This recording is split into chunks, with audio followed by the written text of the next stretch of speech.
So we're so excited for today to really have these very important conversations around our most vulnerable populations.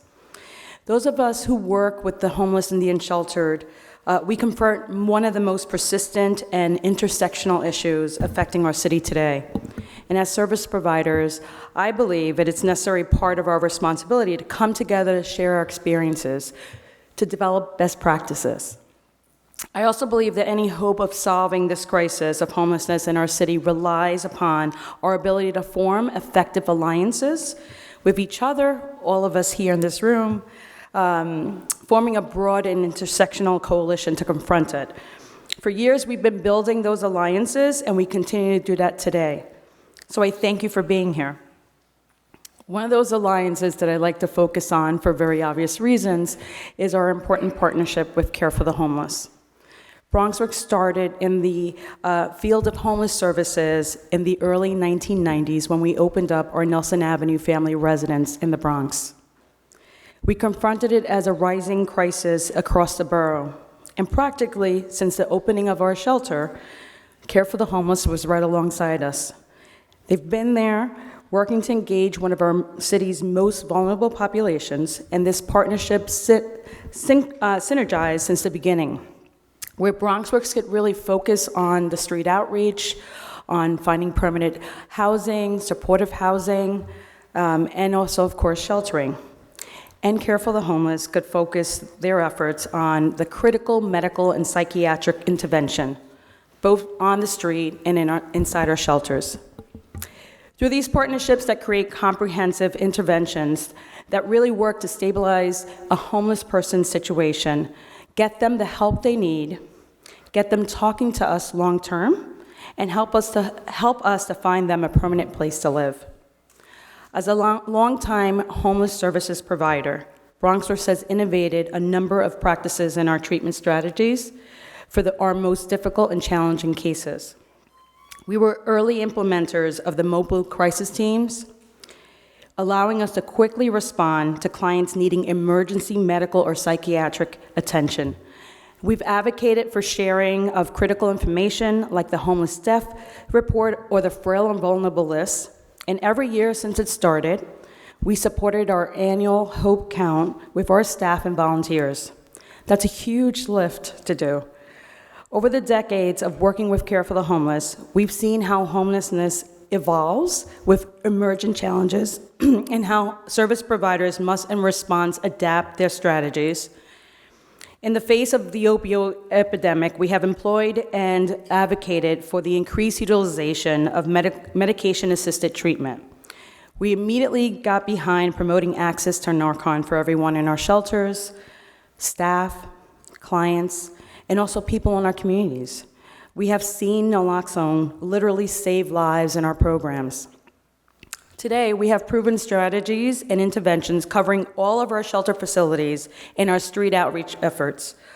Over the long term, we have seen chronic street homelessness decline in the Bronx. We continue to grow our understanding of the conditions that lead to homelessness for a person, for a household. And I'm so thankful for Care for the Homeless for being a true partner in this difficult work, for sharing our commitment to meeting our clients where they are in their lives, for treating them with compassion and dignity that they all deserve, that we all deserve.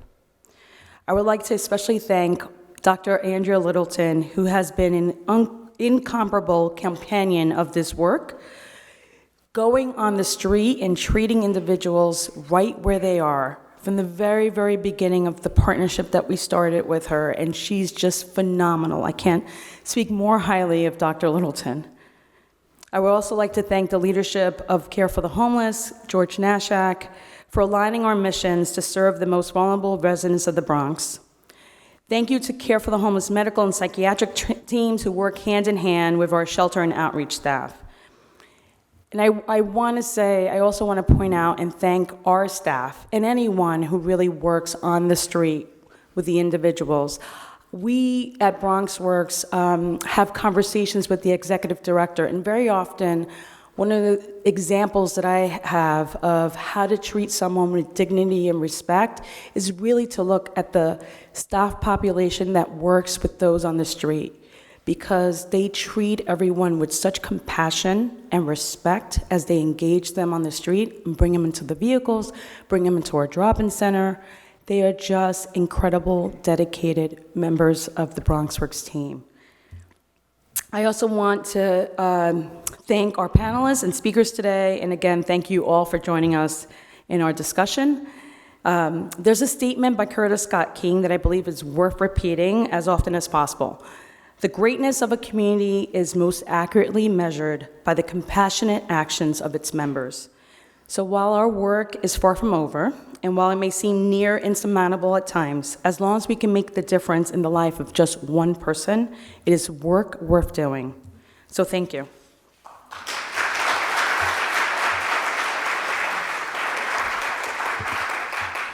Now I'd just like to invite up our moderator, Jonathan Santos Ramos, Chief Program Officer at Care for the Homeless. The first panel will be the landscape of New York City Street Outreach Services, and if the panelists can also take the stage and have a seat. Thank you.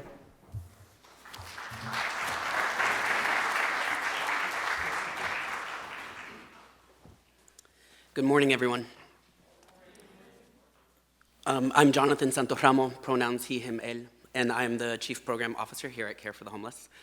Monday will be 5 months, so bear with me here. I'll be your moderator for this first panel, and I'm honored to be with this amazing panelists for a discussion that is extremely important and setting the stage for our second discussion. With that, I will give a brief introduction to our panelists. Kareem Walker is an outreach and organizing specialist with the Safety Net Project at the Urban Justice Center.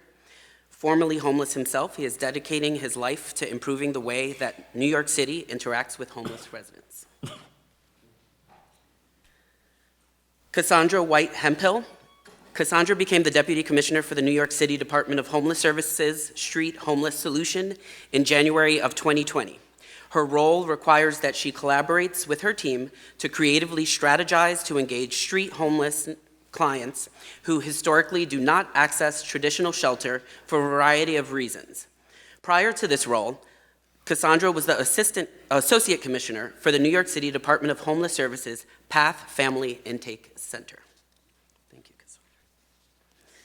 Dr. Michael Shen is a primary care doctor at Woodhull Hospital in Brooklyn. He is the clinical director of the Woodhull Safety Net Clinic, a homeless clinic and street van that serves New Yorkers experiencing homelessness. The Safety Net Clinics that's one of 4, also in Bellevue, Manhattan, Lincoln in the Bronx, and Elmhurst in Queens. And last but not least, Scott Atwater is the Assistant Executive Director at BronxWorks. His portfolio includes BronxWorks Street Homeless Services, Family Shelters, HIV/AIDS Services, and foster care prevention programs. Scott created the BronxWorks Homeless Outreach Team. Welcome to our panelists.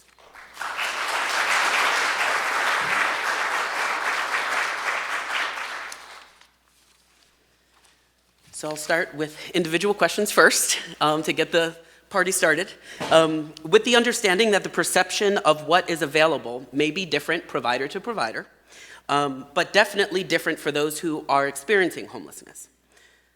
Cassandra, why don't you kick us off? What is the landscape of street outreach services, and what role does Street Home Solutions play in coordinating the different services? So for Street Homeless Solutions, we are primarily tasked with really coordinating all of the street outreach activities that are happening throughout New York City. In 2020, that outreach work primarily was comprised of our contracted outreach providers, so BronxWorks, Project Hospitality, MOC, Breaking Ground, and BRC. And so our contracted outreach providers were the ones who were really doing the street outreach work. Once COVID hit, there was a decision that was made to really expand the outreach in order to bring folks in and keep folks safe. And so the city has since then added more than 100 outreach workers that are city employees who also do this outreach work.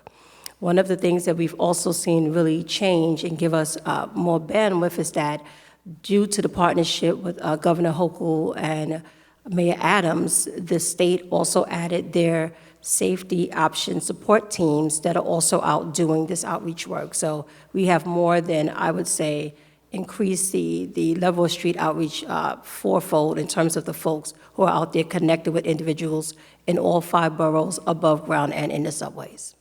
Thank you. Scott, you have both city and state contracts that fund the robust street outreach services that BronxWorks offers. Can you talk about the full spectrum of those services and what role they play in the larger landscape of street outreach services? Sure. Thank you again. It's a pleasure being here, and it's also a pleasure. Our collaboration with Care for the Homeless goes back, 30 plus years. So I just want to recognize that as a start. So we have both the OMH, or the Office of Mental Health Safe Option Support Team, and the DHS outreach contracts for the Bronx. And the Safe Option Support Team has actually given us additional staff and additional resources to really focus on some of our most marginalized clients, those with the most serious mental illness. One of the things our SOS staff have been able to do, for example, if somebody has had to go into the hospital, and we've had a number of people since last winter we've had to issue removal orders for when they've gone into the which forces them to go into the hospital. What the SOS resources helped us to do is really build a bridge with them while they're in the hospital, and really work on a permanent plan, so when they're ready to be discharged, they don't end up back out on the street or in a shelter someplace, but they end up in their own apartments. So that's one of the other things. Another key thing that I think is really important to mention here is that, thanks to the Department of Homeless Services, our budget for medical and psychiatric services for our outreach program has increased dramatically over the last few years. I checked it yesterday. It's now around $800,000 a year. So we now have robust medical and psychiatric resources for people who are on the street. And our medical director, who is also she's a clinician for Care for the Homeless. It's again a part of our collaboration. Eileen mentioned her earlier, Dr. Andrea Littleton. She goes out, she's out on the street a couple of days a week. She meets with people who have opiate use disorder. She really targets people. I think everybody knows there's been this surge in the number of people who've died of overdose. And she's really been an essential part of our plan to get those folks off the street and into some sort of better setting so that they can move on. And we've had some success. Some of the folks that we've had with these serious addictions have actually not only transitioned into temporary housing, but it actually moved on into their own apartments at this point. Thank you, Scott. Dr. Shen, what role does H&H play in the landscape that we've been discussing, and how do you integrate both the medical component of your intervention with the needs of the supportive services for folks that are unsheltered? Thanks, Jonathan. So NYC Health and Hospitals, as most of us probably know, is the public hospital system of New York City. We're pretty expansive. We take care of the whole city, and we have many different facilities. At baseline, I think we're a low barrier source of primary care as well as specialty services. But recently, we've developed a new program that helps people access care at an even lower barrier level. And this is really key for people who may have been marginalized by the system, for whom the walls of the 4 walls of the system are difficult to, access care. And so that program is called our Safety Net Clinics, and I run one of them at Woodhull Hospital. In total, we have 4 currently. We currently have a 4-borough approach right now in Manhattan, Bronx, Elmhurst, and Queens at each of our main facilities in those boroughs. And with the Safety Net Clinic is also a mobile street van. So we have 4 mobile street vans that are fully staffed by Health and Hospitals staff. I can speak for Woodhull. Our van is located about 20 minutes walking distance from Woodhull in our community in Bed-Stuy. We have some of our team that are here today, and we operate a couple days a week. We walk around with our roving teams, and we offer currently vaccines, we offer harm reduction services, and hopefully like linkage to care if people need it.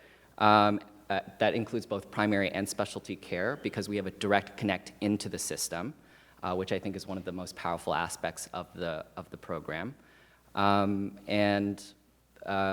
You know, it's a program that's growing, but we're really hopeful that we're going to be able to better meet people where they are.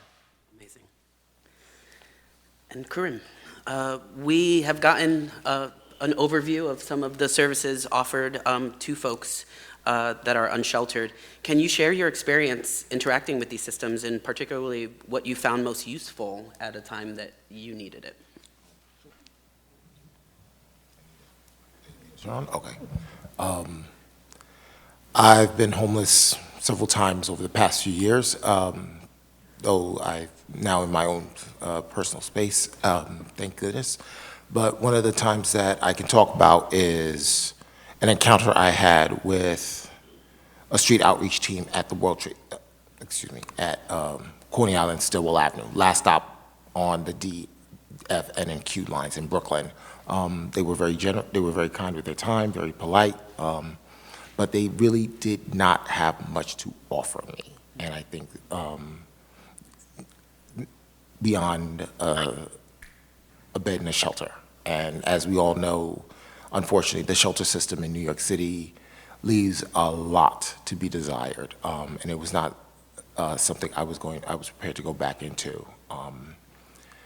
And it's very clear that there's much that needs to be done in terms of street outreach. And I think it starts with, I mean, there have been times when I've seen outreach teams that don't even offer to bring out, up until fairly recently, didn't even offer water to folks out on the streets. And as we all know, we all need water to live. So it's just, it leaves the system as it currently stands does leave a lot to be desired. And there's a definite room for improvement. That's all I really can say right now, prepared to say. Thank you for sharing. And through your work, if I could follow up, through your work in organizing, what are you hearing from folks who are unsheltered? Folks in the almost year and a half that I've worked with UJC, SNP, excuse me, at UJC, a lot of folks are saying some of the same things I'm saying, that not much is being offered beyond maybe, if they're lucky, they might get a stabilization bed, or maybe even a bed in a safe haven, but beyond that, not much is being offered. Some of my clients do get care on the street, which is a good thing, but again, not much beyond that. And I think that's something that really needs to be addressed when we do outreach. Thank you. There's been a few terms that have, in your sort of first, so I'm going to open this up to anyone who feels they want to explain stabilization bed, safe haven, and we'll start there for folks who may not know.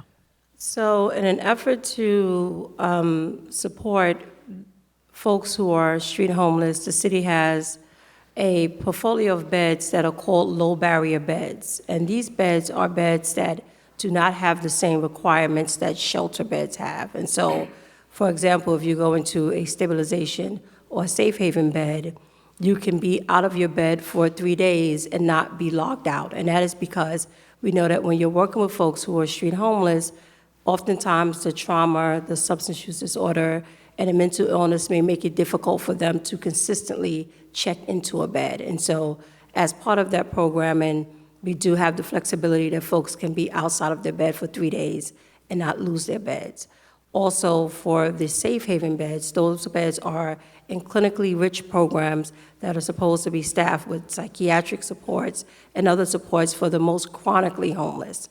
The stabilization beds is a model that we recently really expanded, and prior to 2020, the city only had 400 of them.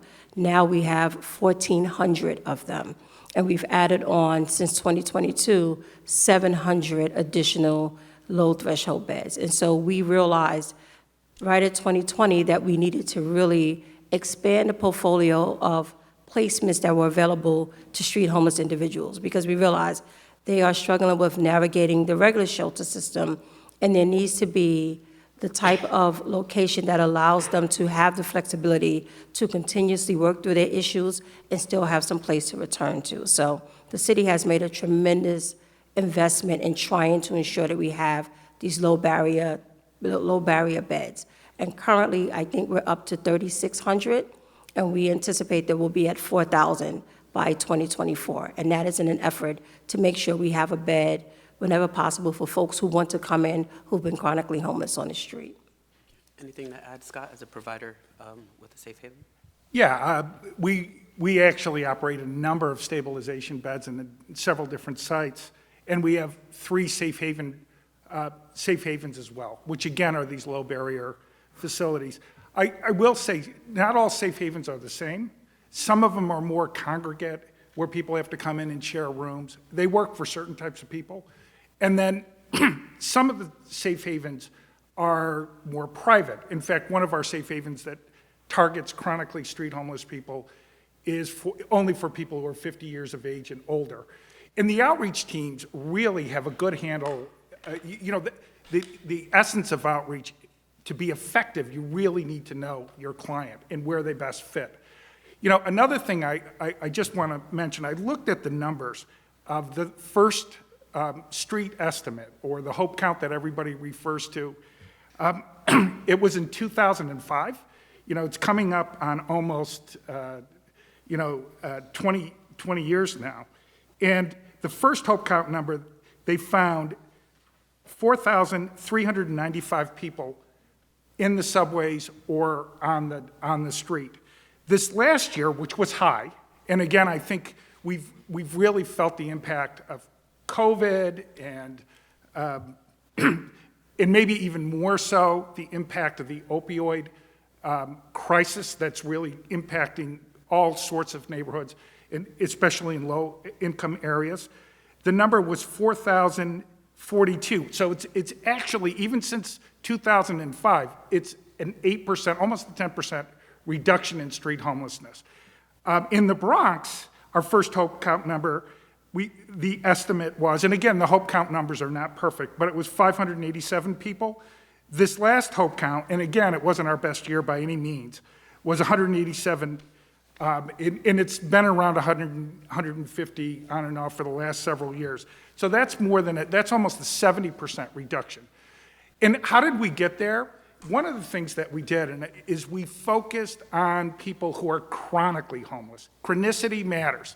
We figured out a long time ago that there's a lot of people who are on the street at any given time, especially in the warmer months, that go back to their families, that really, they're temporarily homeless, they make other arrangements. So our focus has always been on the people who've been out there the longest, especially people who spend a whole winter on the street, or somebody who has a very serious mental illness and is hard to engage. And part of what I think has really made this model successful is that the outreach teams have the keys. They know when the client is ready. Sometimes you have to interact with a client 100 times or 150 times before they're willing to go. And the outreach teams have always had the ability to hand the keys to the client to the safe haven bed when they're ready to go. And I think that's really helped. And again, we saw substantial reductions in the best year in terms of the street homeless count was in 2009. There were only 2,228 people on the street at that point. So, it's that number's gone up, and again, but the problems have also increased they become much more complicated. Thank you. And before I turn it over to Cassandra to add to that, I just wanted to explain that every January, thousands of volunteers across the 5 boroughs participate in New York City's annual homeless outreach population estimate, also known as the Hope Count. So Scott mentioned the Hope Count, just wanted to explain what that was. And I think it's important to look at this in context. So we've seen homelessness increase across the board in all of the major cities. And we know that that is due to a myriad of issues, including the lack of affordable housing. But I think it's important to look at what New York has done, because the reality is that New York has done more than any other municipality has done. For the homeless people of New York, only 6%, less than 6%, are actually street homeless. Compare that to LA, 70% of the homeless people are street homeless. Compare that to Phoenix in Arizona, 56% of the people are homeless are street homeless. So New York, while it is not perfect, really makes an effort to connect people to services and to give a bed to anyone who wants one, which is something that you do not see anywhere else in the world. And Dr. Shen, I know that H&H is trying some new things, a couple pilots, some new programs. How are you addressing the robust needs and the complexities that folks have around medical and behavioral health needs? So I want to connect that also with your previous question about the types of beds. I think, I'm going to speak to everybody here. I'm fairly inexperienced compared to a lot of the people who have been doing this for so long. But I think what that affords me is a pretty fresh view into what I didn't know coming into this.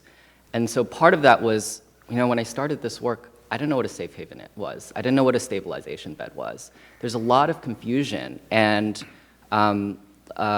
it's such a complex system that for healthcare workers taking care of unhoused individuals, I think having that big picture landscape understanding is one of the key things, that can help put care into perspective.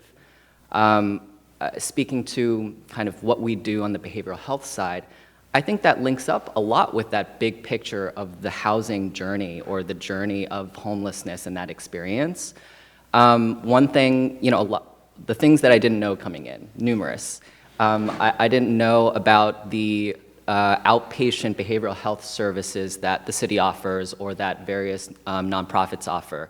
I didn't know about ACT teams, IMT teams. I didn't know about SOS teams, which is a fairly recent thing, but I didn't know to tap into all of these resources as a healthcare provider and as a primary care doctor.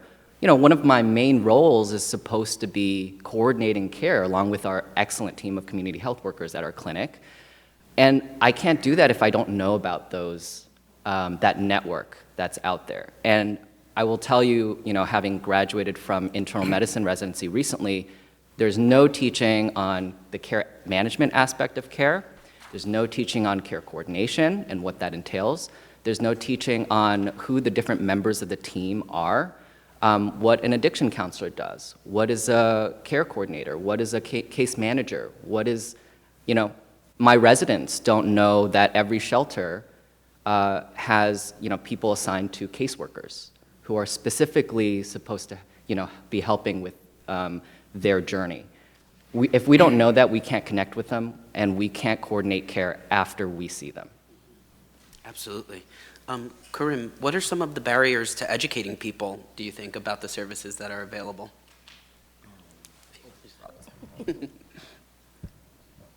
I think the biggest barrier is just an overall general lack of available information. If you really don't know what is out there, you really don't know how to solve the problem.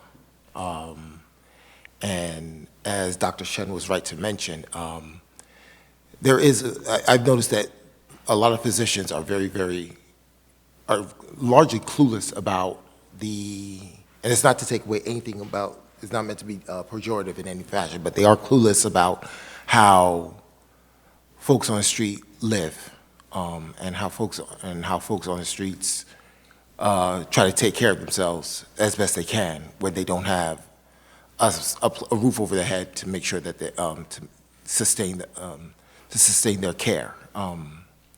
So it's very important to us to just educate the population about what is out there, and that's pretty much it. Yeah, thank you. How do we build the system?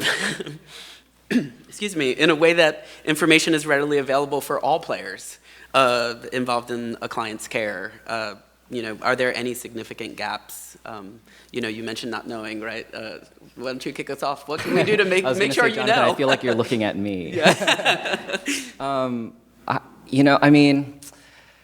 Whenever for me, one of my first things was I got to teach my residents about this, and our public hospital system is a safety net hospital system, and as such, we have a mission to train the future generation of healthcare workers. I trained at Bellevue at NYU. I was trained in that system, and I learned a lot about caring for a low-income population, our vulnerable populations in the city, where other systems may, kind of fall short. Our public hospital system has done some work on that. And in training people, I think that it comes to, injecting that into the medical education system, but also into the culture of an organization. I think hospitals all have care management programs, but that largely sits at the administrative level. And the people who know about that and understand that are mostly kind of at the top. And I don't know that we've developed a culture where the people on the ground have an understanding of how to utilize their care team partners, how to utilize other players in the field. I think we as a Woodhull team have had really wonderful collaborations with DHS team members, as well as with our local street outreach program, street outreach organization, Breaking Ground. We've learned how to coordinate that, and I've seen many wonderful people, in those organizations who've been really, really willing to kind of work with us on coordinating care. I think that's a culture that's worth developing. And also there's a lot of information sharing at that level. We kind of ask for, hey, can you give us a lecture on this? And I think that's important. Let's develop those educational materials and share them. Can I say something? In regard to our street homeless population, again, it's not one population. It's a bunch of different populations. A minority of people who are on the street have serious psychiatric problems. And unfortunately, sometimes they don't have capacity, to know that they need to come inside on extremely cold nights, or they'll have really badly infected legs and will refuse medical care. And again, in this afternoon's panel, they're going to talk more about the issuance of removal orders. And that's one of the things that the outreach providers, in fact, we brought that up, and it took years before DHS actually, or DOHMH actually agreed to license the outreach teams as mobile crisis teams. But that's an idea that actually came from BronxWorks and from outreach providers. But what I would say, again, where I think there's a real need for additional work is with hospitals. And I think everybody who does outreach work in this room can give you story after story about their frustration with hospitals when they have somebody who's extremely vulnerable and the person goes to the emergency room. And there's just a lack of coordination with the hospital. Nobody knows who they can call. Sometimes we've had the experience of our psychiatrist that's embedded in our team. They'll call an attending at the hospital, and somebody who really knows the client very, very well. And the net result is the client still gets discharged, prematurely discharged, or isn't admitted in the first place. So I think one of the areas, and I know DHS is working on this in the mayor's office, Brian Stetton from the mayor's office in particular, but they're one of the areas where we really need to, where the system really needs improvement, is also within the hospital systems, including H&H, for these most vulnerable, patients that we deal with. Thank you, Scott. Before someone responds, can you just give us a little snippet? I know we're going to go more in the second panel of what a removal order is, but just to be clear. Yeah, so all the outreach teams in New York are licensed under the Department of Health and Mental Hygiene. to issue 958 removal orders. And again, you rarely ever issue a removal order, and it's only in these really extreme situations where you're worried that somebody's going to freeze to death or somebody's illness is so severe that if they don't go to the emergency room that they could die. So in the last year, BronxWorks has, I think, now issued about 16 of those orders. 16 with a population of 1.4 million people is still, it's a very, very small number. But again, I want to emphasize, the issuance of these orders is a rarity. The city is now, has a system in place where they internally track the outcomes of people who've been subject to these orders. And we've actually seen big improvement in outcomes of people who've, been involuntarily transported, to hospitals. So that is one thing in the system, and Cassandra, I know, has been very involved with that as well. It's one of the areas that I think has improved. We had, there's everybody, just another example, there's a top 50 list that it's been mentioned in the newspapers, a bunch of times. It's the top 50, there's two top 50 lists. There's one for the subway system, and there's one for the surface homeless system. I think in the Bronx, our top 50 list a year ago is completely turned over. So everybody on that list now, maybe with the exception of one person, has a roof over their head someplace. And unfortunately or not, a lot of our folks that were on that list, were subject to involuntary transportation to a hospital.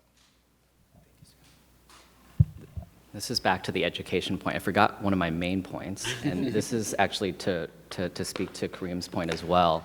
NYC Housing Consortium recently put together a panel with people with lived experience who have diabetes.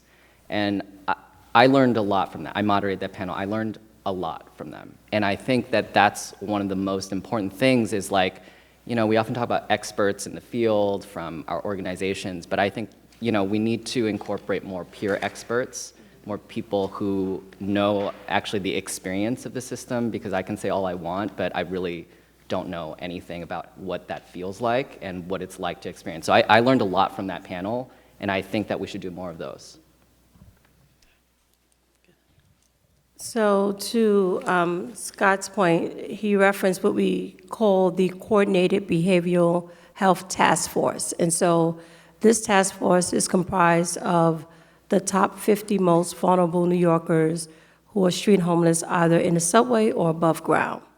And this model would absolutely allow us to peel off things that could be used for the broader population.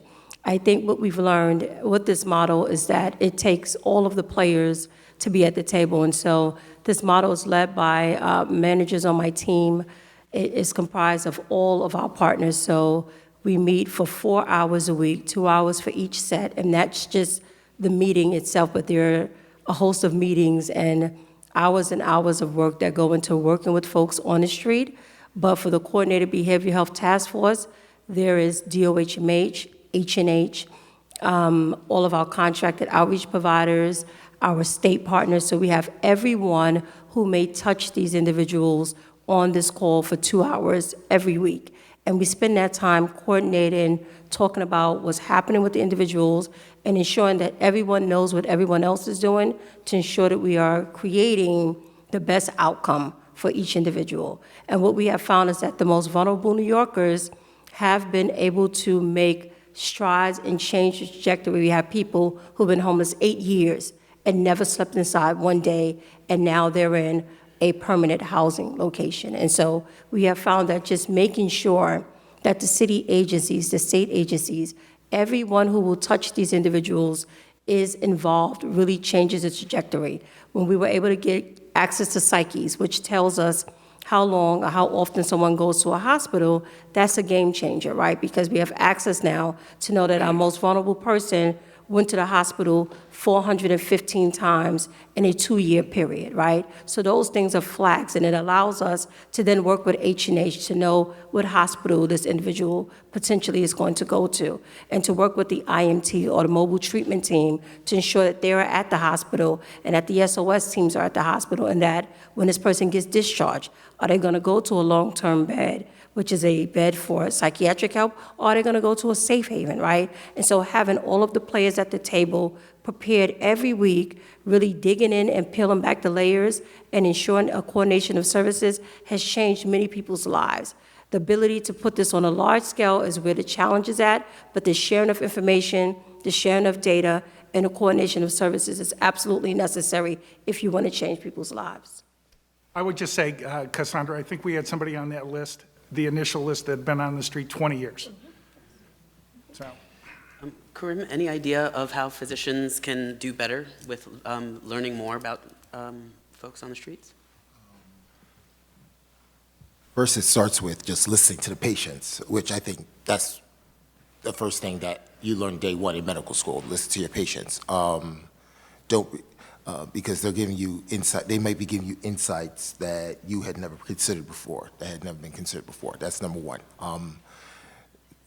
So if you, I'm going to invoke what my high school, my senior year history teacher said: pretend that I'm absolutely dodo.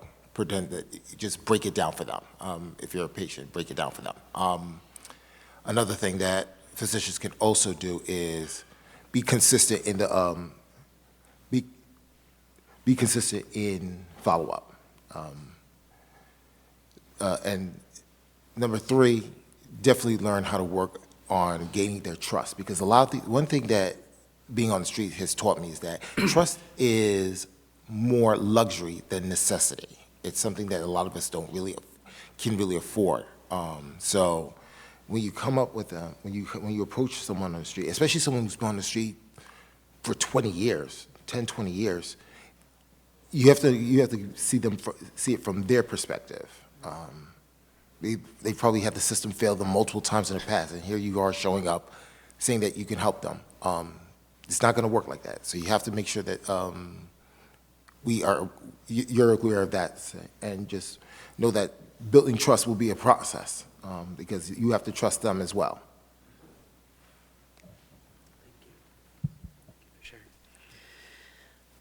Any other thoughts on how the expanded directive of involuntary removals has affected your work, or and any of your work, or your work with outreach and education, what you're hearing? Any other thoughts on that? Yeah, I think we're probably the group that has used the removal order process more than any other group. Again, when we look at people who've been involuntarily transported to the hospital, the outcomes look very good. And 16 people, there were a couple of times where people went to a certain hospital that immediately failed to admit them, and they ended up back out on the street. But in most cases, especially when everybody was notified, and there's this whole email chain that takes place right now, where people have been in the Bronx, they get transported to Jacoby Hospital. There's been a very good response, and and good coordination between our outreach program, our outreach psychiatrist, and the hospital itself. And they've been admitted when they've needed to be admitted. The Office of Mental Health has also a new type of program for extended stay in psychiatric treatment called THUs. And I know Tracy Wilson is here. What's THU stand for? Transition to Home units. I think there's now, about 50 units, if I'm correct, Tracy? 50 beds. People who have gone into those units, their outcomes have been particularly good. In the THUs, there's been a real focus not only on getting them stabilized with medications and so on, but making sure that they don't end up back into the shelter system, so their discharge is to their own apartment. And I don't know offhand how many people have ended up in their own apartment from the THUs that we've worked with. I think we're 4 or 5 at this point. A few people, the apartments are not quite ready, so they're back in a safe haven or some sort of transitional setting, but they're well on their way to having a roof over their head. So I think it's been, I think it's been very positive. And again, in the past, our experience has been, it'll be in the middle of the winter, and somebody will be out in a blizzard. I remember a time we had somebody that was actually barefoot. One of the coldest days of the year, and it's snowing 2 feet. And I remember getting this guy into a hospital. I was floridly psychotic. And, the hospital gave him sneakers and sent him back out into the blizzard. And, to our great chagrin, we thought the guy was going to freeze to death. The fact that that's not happening any longer in those, for this relatively small group of people, I think speaks to not only the appropriate thing to do, but it's also the humane thing to do in these extreme types of situations. Thank you. And I believe, Dr. Shen, you called it something else when we talked, right? If you could. Yeah, so NYC Health and Hospitals have recently expanded an intermediate care level for behavioral health care, and those are called our extended care units, or ECUs. We have 2 currently, one at Bellevue and one at Kings County. They are considered inpatient psychiatric units. They host both voluntary admissions as well as involuntary admissions. And usually the stays are a bit longer than a normal inpatient psychiatric unit would kind of allow, anywhere from 1 to 3 months or more. In the process of treating mental health, there's also work done on housing navigation, and a lot of those individuals end up going to supportive housing. They get their 2010 applications completed, their assessments done, and we are able to discharge them to supportive housing units, or back to where they want to go, depending on kind of the treatment course. Scott's mentioned a couple of times discharge and folks not getting admitted, being part of being sent back. Any thoughts on that process and what any of you are seeing, or conversations that you're having to try to address folks who providers are sending to the hospital because they shouldn't be at their sites, or they are on the streets and really need to be in a bed but don't get there?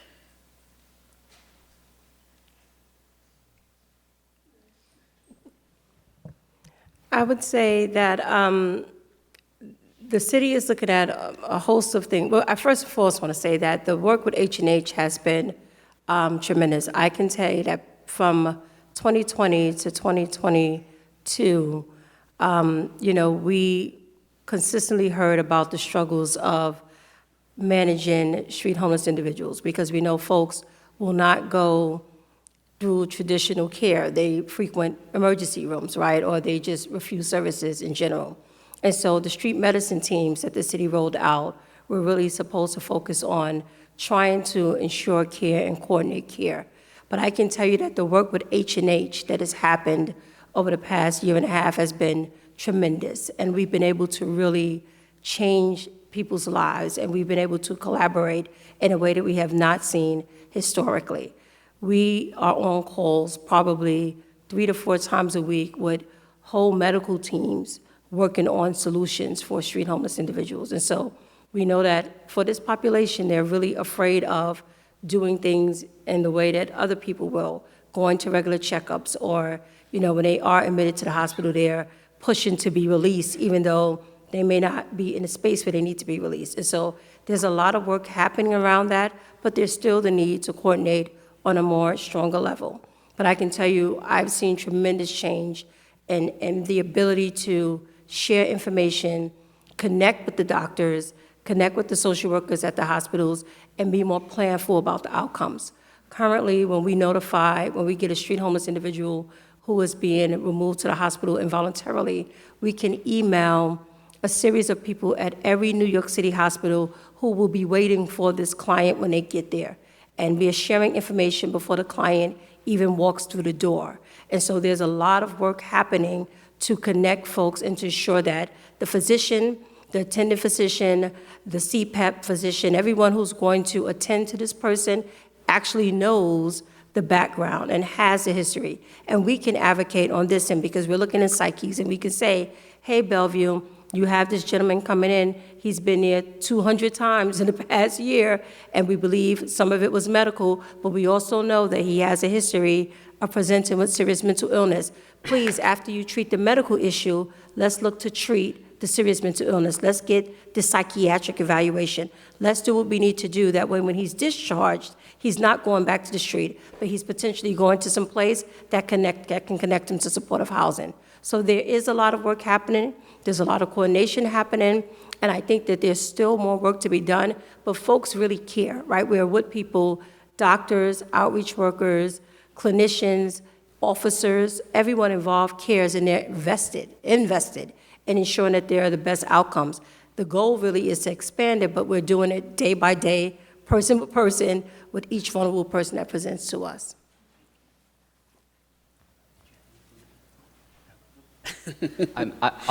I haven't had personal experience with any of the removal orders, but what it comes to me as on the working on the street is it comes as kind of a question about triaging, and in part of that line of questioning, it's both medical but also social. I think what our team tries a lot to do is think about like all of us have set up here, what are some of the past traumas that people have been through, and how do we react in a way that responds not only to kind of the medical and clinical situation, but also to that social and experiential background. One of our social workers on our team, I'm gonna call her out, Nicole Ruiz, who's like really great. She told me something that really resonated with me, which was, as a healthcare worker, I'm very used to having control in the hospital, right? I'm used to being responsible and having control in the hospital, or wanting to control things in the hospital, because that is the healthcare realm. But when you're working out, on the street, you're walking the neighborhood and the community, what she said to me was, you're in somebody else's world. And I feel like that really kind of changed how I thought about the work we were doing, is that you're not really playing by the rules of like what you're used to in the hospital or the clinic. You're in somebody else's world, and you should respect those rules and think about, how you would be in somebody else's home. We talked a lot about information and getting the information out there, the information available, sharing, coordinating. What about data sharing? And what are some opportunities there for us? Data sharing is another interesting area that has, in my career, has improved tremendously. So there are now different database systems. There's Street Smart, which keeps track of everybody that's on the street. It's a DHS system. So our outreach program uses Street Smart. There's the CARE system, which is a different database system that DHS also oversees. And that keeps track of people who are in shelter, both families and individuals. In addition to that, and somebody mentioned it, there's the Psyche system, which is administered by the State Office of Mental Health. We've actually had access to the Psyche system, I think, well more than 10 years. I'm not sure about other outreach programs, but it's another really essential tool. It gives you the person's diagnosis.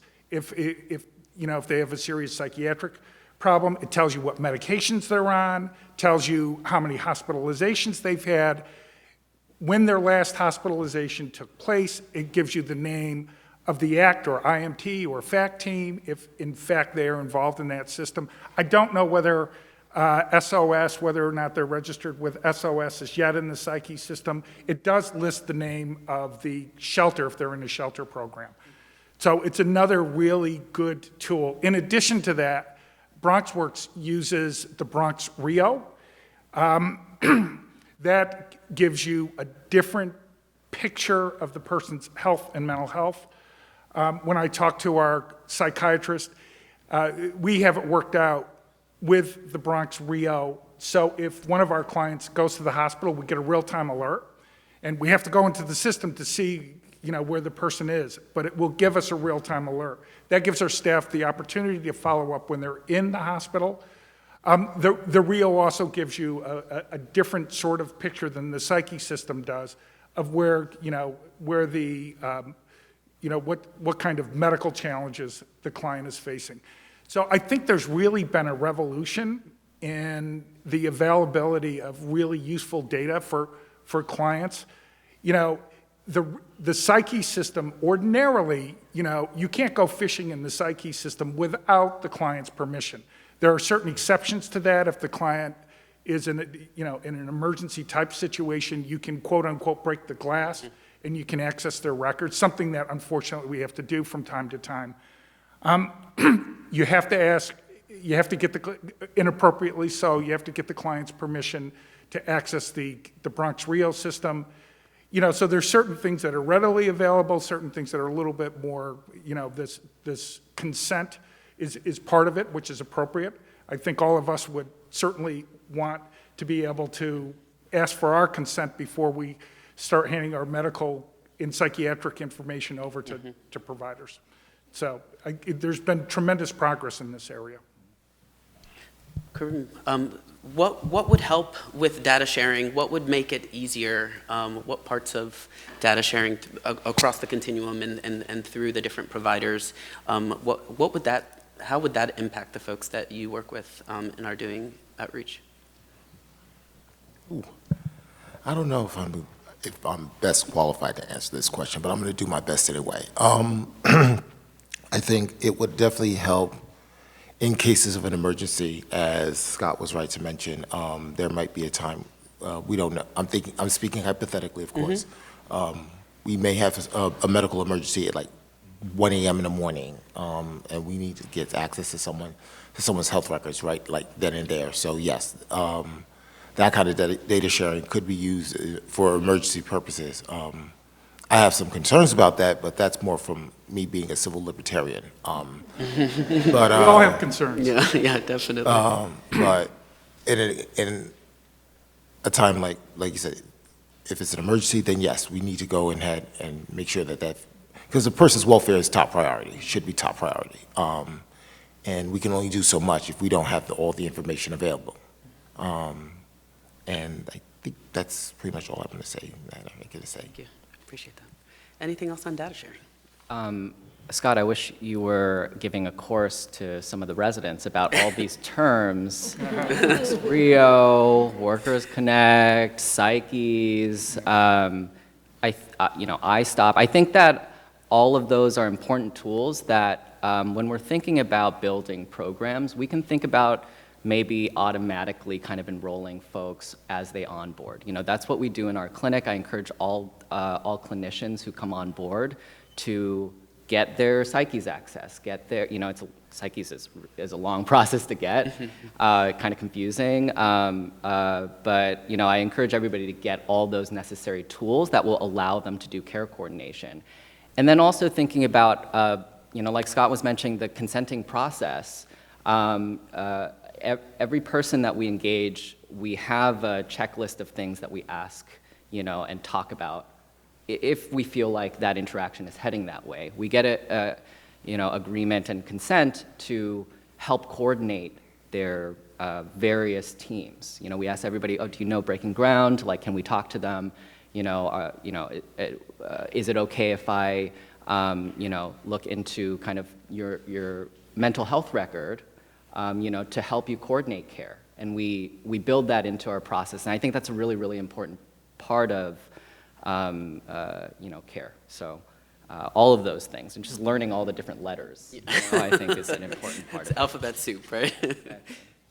I want to add that I think it's important that when doing this work, there's often concerns about consent and agencies keeping data close to their chest or not wanting to put certain information out. But I've been in a space with my team and all of our partners that we don't allow limitations around data to prevent us from helping someone. We don't need to know the details of what you're doing with someone. We just need to know that you're working with them, right? Because if we know the services that you can provide, we can then also try to supplement that and not duplicate it or try to build off of that. And so data sharing is always an issue when you're dealing with multiple agencies, city, state, and HIPAA and all of those things. But that should not be a barrier because you can't support street homeless individuals if you're not sharing information. And so we work hard to look at what we can share and what's the most important things to communicate to move the needle with individuals, even if we can't give all of the information. So for example, folks who are in the subway system, we can't tell MTA that they have a medical diagnosis. So when we're trying to get information from MTA about how often they've seen someone, we'll say the person is connected to services, right? Because we want MTA to alert us when they see the person so our team can go out and connect with them. So there has to be an information exchange, but we don't allow limitations on data to be used to prevent us from coordinating and doing the best we can to connect people to services. How is the city coordinating city and state street-facing programs to avoid duplication of services and canvassing coverage, while facilitating ways to share case-level information across programs? That's an easy one for BronxWorks, since we have both contracts. So I think Cassandra's probably can better answer that question on a citywide basis. But again, in the Bronx, our SOS team can go into the subway system. You know, they have access to, you know, to the various systems that they need to have access to. And, you know, our DHS-funded team is a service-funded team. What's really been great about SOS is it does give us the ability to provide more intensive follow-up care. I will say SOS teams are not IMT or ACT teams, which are even more intensive, and they have, our SOS team actually has part-time psychiatry as part of it, but they are not the same things, and IMT and ACT teams are much more intensive. So for DHS, we have our contracted outreach providers who are, again, BronxWorks, BG, MOC, BRC, and Project Hospitality. And so their job is really to build a rapport and have the long-term relationship with individuals.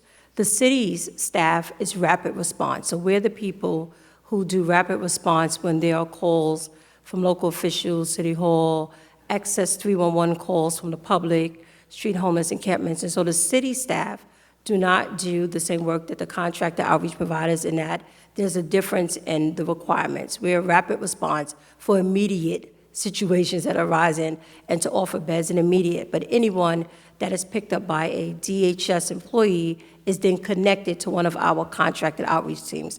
So for example, if we get a call and BronxWorks doesn't respond and DHS responds, if that client comes inside, that client would not be a DHS client. That client would be added to BronxWorks caseload so that they can get the support that a contracted outreach team has. In terms of the work that happens with the state, the SOS teams, Tracy's team, we are in contact twice a week in meetings, and then we get a schedule every week that lets us know where their teams are at. So we're aware of where they're at, that way we're not duplicating services at the same time. What we found in 2020 is that a lot of times people shared that they felt that they were not getting enough connections to outreach. And so the goal of these additional outreach services is to be there to offer resources in the event that someone is ready at that moment, but the goal is not to duplicate. So with the DOHMH services, you have the IMT, the intense mobile treatment plans, and those folks, they focus on mental health and substance use. So what we do at DHS is really try to make sure that all of the entities that are working with the individuals that are known to us have some sort of coordination of services, and we're often the ones working with each group. So we're working with SOS, or we're working with the contractor outreach providers, or we work hand in hand consistently with DOHMH to know what joint outreach operations we need to cover and which folks they're working with. And our goal really has been to ensure that there are not gaps in the services, because we have clients, some of our most vulnerable, who actually are working with both an INT team, an SOS team, and BronxWorks, because the level of care that that person needs is required. And so when we're aware of that, we'll go to BronxWorks and say, hey, does this person have an IMT team? And BronxWorks will say, well, they're on a wait list. So then we're working with DOHMH to make sure that this person is no longer on a wait list. Or SOS is encountering a person, and now the person is going to go into a psychiatric setting. Those SOS teams are instrumental in working with the hospitals to ensure that the person then transitions to the long-term psychiatric care. So while the work is similar, everyone has their niche area, and what we've been able to do is to coordinate the services of all the different entities to ensure that there's a continuum that is unprecedented. While it's great that we have more capacity for outreach teams, there are still barriers to accessing supportive housing. That's kind of the elephant in the room, is the fact that we don't have enough, or people are not being connected to housing. Can you describe the collaboration with coordinated entry and supportive housing providers? This is also in combination with there are thousands of vacant apartments in New York City. How much of this problem would go away if New York City would simply provide more people with their own apartments? I'd like to answer that last question. Yes. Partly because here's a dirty little secret that a lot of New Yorkers don't realize. We actually have more vacant apartments in New York City than we have homeless people. If this problem would largely go away, pretty much, if not, or at the very least, a big chunk of it would go away if we actually housed homeless people in their own apartments. That is something that is, and that should really shake you to your core when you realize that statistic. And it's not just, and let me just say this, it's not just, that statistic is not just limited here to New York City. It's actually relevant pretty much across the entire country. We could basically, there are, I think, for every homeless person in America, there are, I think, 3 vacant residences that they could go into. So it's not something that we can. So it's not a problem that homelessness in America, not just New York City, but in America as a whole, is not a problem that seems as insurmountable as it looks on its face. And that's just all I can say right now. Thank you. BronxWorks, one of the things we do is we do provide supportive housing to people with serious mental illness, and we more recently opened up a facility that actually takes H&H referrals, health and hospital referrals. So everybody who's moving into these new apartments are people who frequent city hospitals, and we're trying to figure out, that program as well. I completely agree that there needs to be more supportive housing for single individuals in New York. We turn out tons of applications for supportive housing every year. We do well over 200. There's just not enough availability. We are involved in a number of different projects, including Bronx Point, which is the building where the Hip Hop Museum is being stationed. We worked with the developer. We're part of the project there. That project will actually have, I think, close to 100 units of supportive housing in it. So I think there's more and more supportive housing coming online all the time, and and we're proud to be a part of that process. I also want to say something about supportive housing. Is not everybody is a great fit for every type of unit. So there's congregate supportive housing where maybe a building, 60% of the units in the building are set aside for formerly homeless people. There's scattered site supportive housing. Within scattered site supportive housing, there's some projects where that not-for-profit organization like BronxWorks holds the lease, and there's other types of projects where the tenant holds the lease. And all the different types of supportive housing have their pros and cons to them. And it's really, again, it's essential that the outreach staff or the shelter staff or whoever really understands the needs of the clients. Sometimes congregate settings where the supportive housing provider is willing to be the representative payee if the client needs that, or is willing to step in and help the client manage their prescriptions and medications, that's absolutely essential for some of our most vulnerable clients, where we have other clients that can live much more independently. Another thing on supportive housing, there's lots of conversation about this, about clients with serious mental illness, and that's appropriate. But we've seen this surge in people who are really struggling with addiction, especially addiction with opioids. And there's just not enough supportive housing for people who are struggling with addiction. And that's something that I think we really need to put some thought into. I mean, our supportive housing programs, I think everybody who runs these types of programs, we've been plagued with fatal overdoses. Figuring out how to keep people safe in these settings, is something that I think we really need to focus on in the coming years and try to improve. From a health provider perspective, again, there is a lack of understanding of what supportive housing is or that it's even an option. When I first started learning about the housing landscape, I was very confused as to what supportive housing actually meant. All the New York agreements are very confusing. ESHI, like all those different terms, right? Again, with the terms, it's very confusing. And how can you think about a person's long-term trajectory without understanding what routes we should be pursuing in any given moment? So, supportive housing, one of the challenges to the 2010 e-application is often getting a psychiatric evaluation done. There is a dearth of providers that are able to do that, and not only able to do that, but do it in the nuanced way that it requires. Nuanced, person-centered, get it in a way that will actually help that person achieve that supportive housing. Even before that, we also have to consider other housing opportunities that that person may want or be qualified for. We've been considering assisted living facilities in some cases. We think about how to best support people using their vouchers. Source of income discrimination is still a huge problem, and I know that the city has invested some money coming up to support the source of income discrimination unit. But all of those are different routes of housing that, as a doctor, it would actually be, as a healthcare team, it would actually be really helpful to discern and to know how to pursue that. One other thing is that who is holding on to these applications? In a lot of cases, there's so many different teams working with people, and you're wondering who's going to actually submit that 2010 e-application to CAPS. If I get the psych eval, who's going to follow up on that? So I think that's something also worth addressing.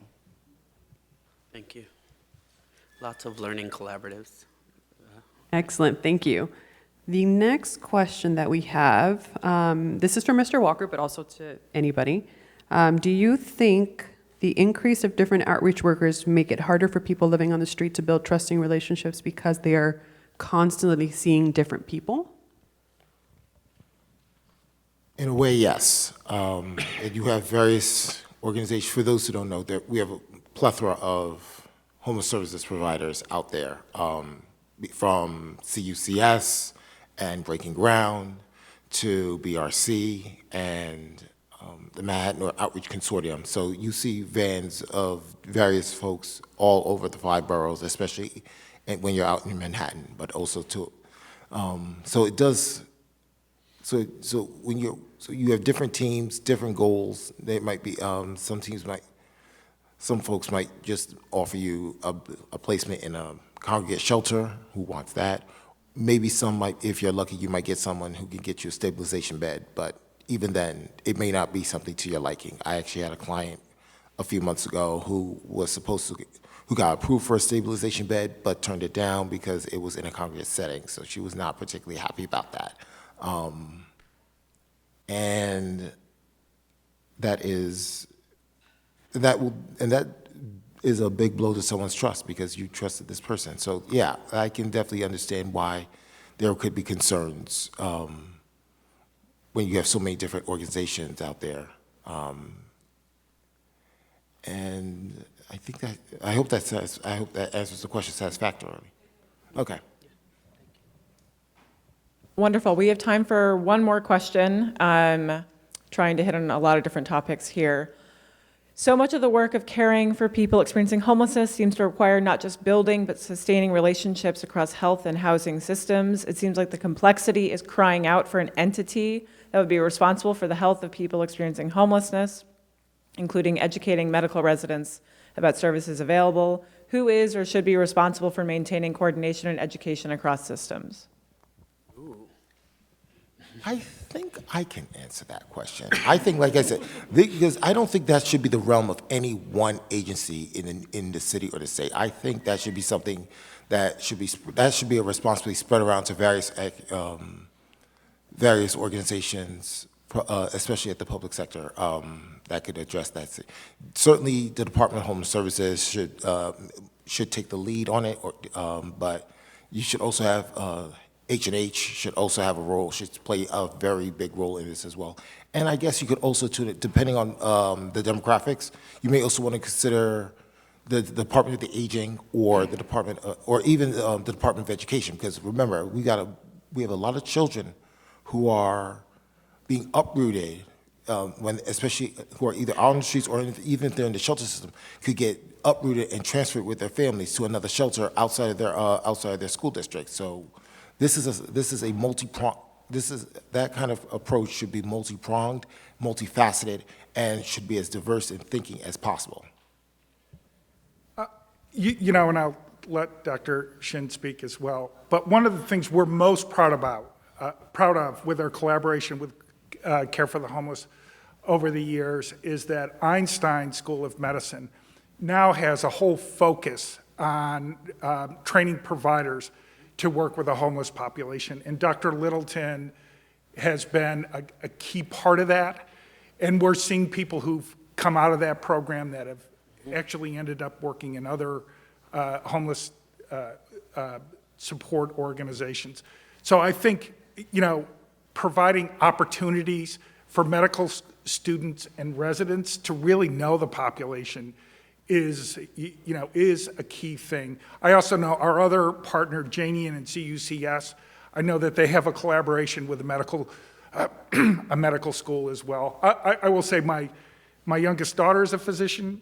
I remember when she's an OBGYN now, and her internship was with Planned Parenthood, and it really changed the trajectory of what she wanted to do. So, from a personal family perspective, I know how important it is to be able to expose, medical students and residents to this population. It can really change careers. It's a lot of responsibility to answer that question for the whole system, but we do it locally at Woodhull. We try as much as we can to explain how we work and just from experience and talk about the things that we think are important. I give lectures to med students and residents about homelessness healthcare. We actually have one of the homelessness healthcare fellows working in our clinic as a primary care doctor and street provider. To scale that, I don't know. I think it involves more than just med students and residents. I think, at its base, kind of like maintaining the open relationships that many of our organizations have is really important, and kind of encouraging us not to guard that information because it's just useful to one player, I think is a really big aspect to it, to create the culture of safety, to be able to speak to people from other organizations, to share, knowledge and hacks that you've learned. I say hacks, but it's like there's tips and tricks in such a complicated system. So I think encouraging people to share that. Yeah. Sharing is definitely caring. And I think we have one last one, right? Yeah. Okay. I couldn't turn it on. We had a couple different iterations of this one, so let's try this. How is the administration preparing and planning to respond to the possibility of a larger number of people living on the street should the right to shelter be rescinded? Righteous shelter. Okay. A little background. Right to shelter was instituted in 1979 with Callahan versus Carey, the New York State Supreme Court decision that basically encoded into the consent decree to provide a bed to any homeless person who requests it. That has been that basically has been come under attack with this new administration, and I don't mean to disrespect Ms. White-Hemphill. I know you work for the city, but this is something that we should call it like we see it. And that has come under attack with this new with the Adams administration. It is also, and combine that with the fact that we have migrants coming in from various parts of Latin America, namely Colombia and Venezuela, who are being put in these migrant centers, some in Brooklyn, some in Queens. I think there's one in Manhattan. They tried to put one out in Ward's Island.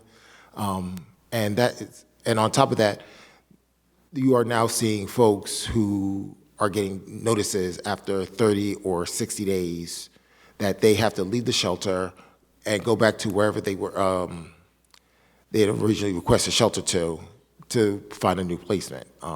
This is something that has been, to be honest, it should not sit well with anyone with a conscience. It is very, very heartbreaking to hear this, because this is a city, like I said, we probably have more vacant apartments than we have homeless folks, and we could probably house every one of them. But at the same token, and it's very important and I think it's very important that we make a distinction very clear. New York City right now has a right to shelter. We do not have a right to housing, and I think it's very important that we make that distinction very clear,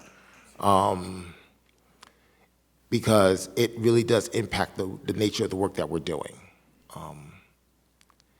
And with the right to shelter, we should make sure that it is still, that is, as imperfect as it is, that it still remain the law in New York City. And I apologize for rambling. No, that's great.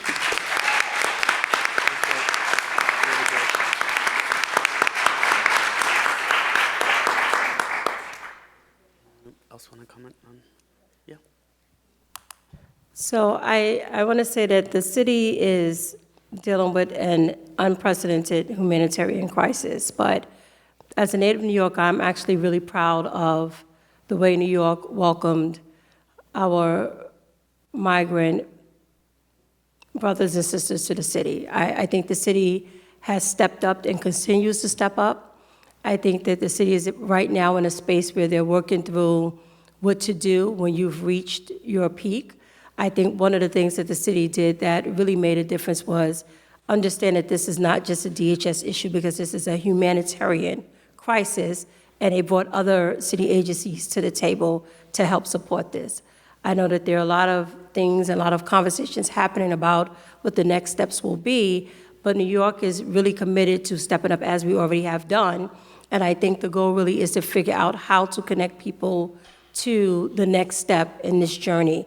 And one of the things that was brought to my attention yesterday during a meeting with my peers who run the shelter system for single adults and families with children is that one of the things that have been a good opportunity that they did not necessarily know would be is the fact that folks are now being connected to other locations. Folks are now able to take the City for HEBS voucher and go outside of New York City. So there's a lot of conversations happening about how we move from having people in shelter to connecting the migrant folks who came here to the next step in this journey. Because we know the city's shelter system is not a permanent system. It is not a long-term system.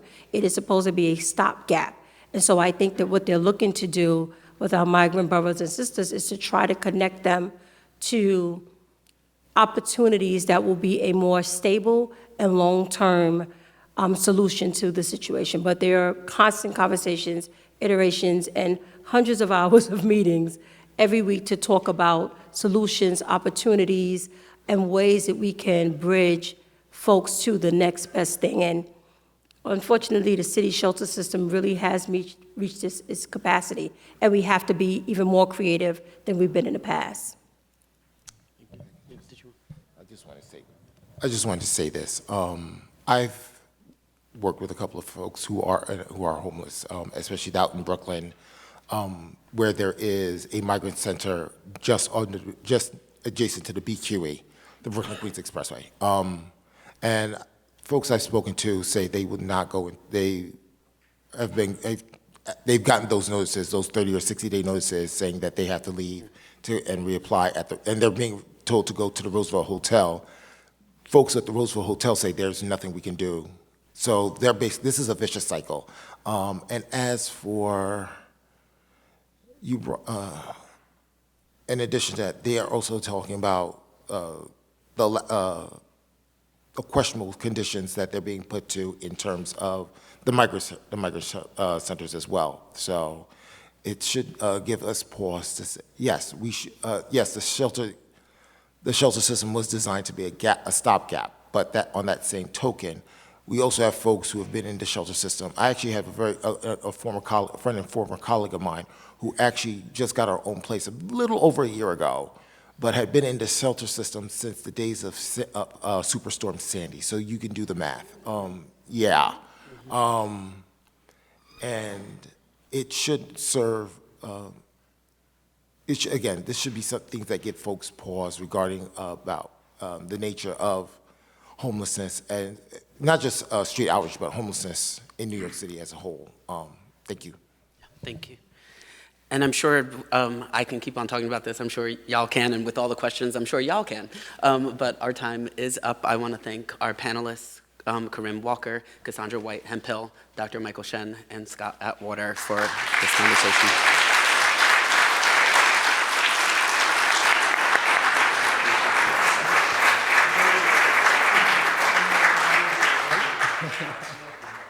Thank you all for being with us for this event. The question of when to compel someone to get a psychiatric evaluation is probably among the more complicated decisions that any of us who do this work makes.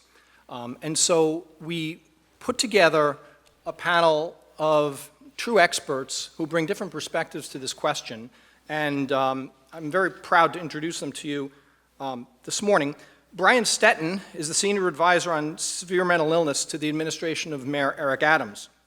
From 2009 to 2022, Brian was the Policy Director of the Treatment Advocacy Center. In 1999, while serving as Assistant New York State Attorney General, Brian drafted the original proposal for Kendra's Law, which authorized assisted outpatient treatment in New York, which is a relatively unique intervention in New York.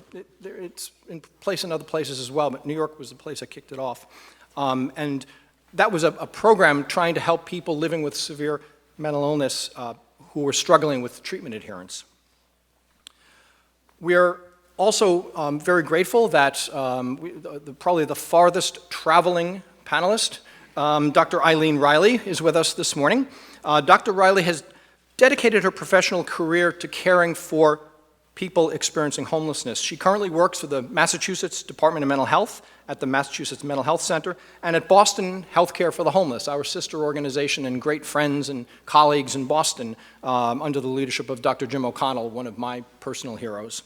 And she's rendered care at Boston's Pine Street Inn, that I'm sure many of you know about, the St. Francis House, Women's Lunch Place, and specifically, and I think relevant to this panel, serving folks living on the streets of Boston.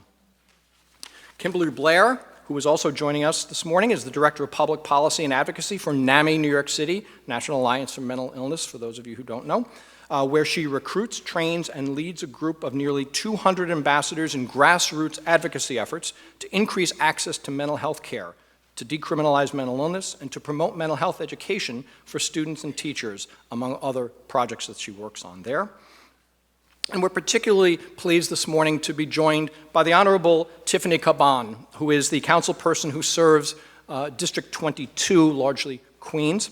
Before joining the City Council, Councilmember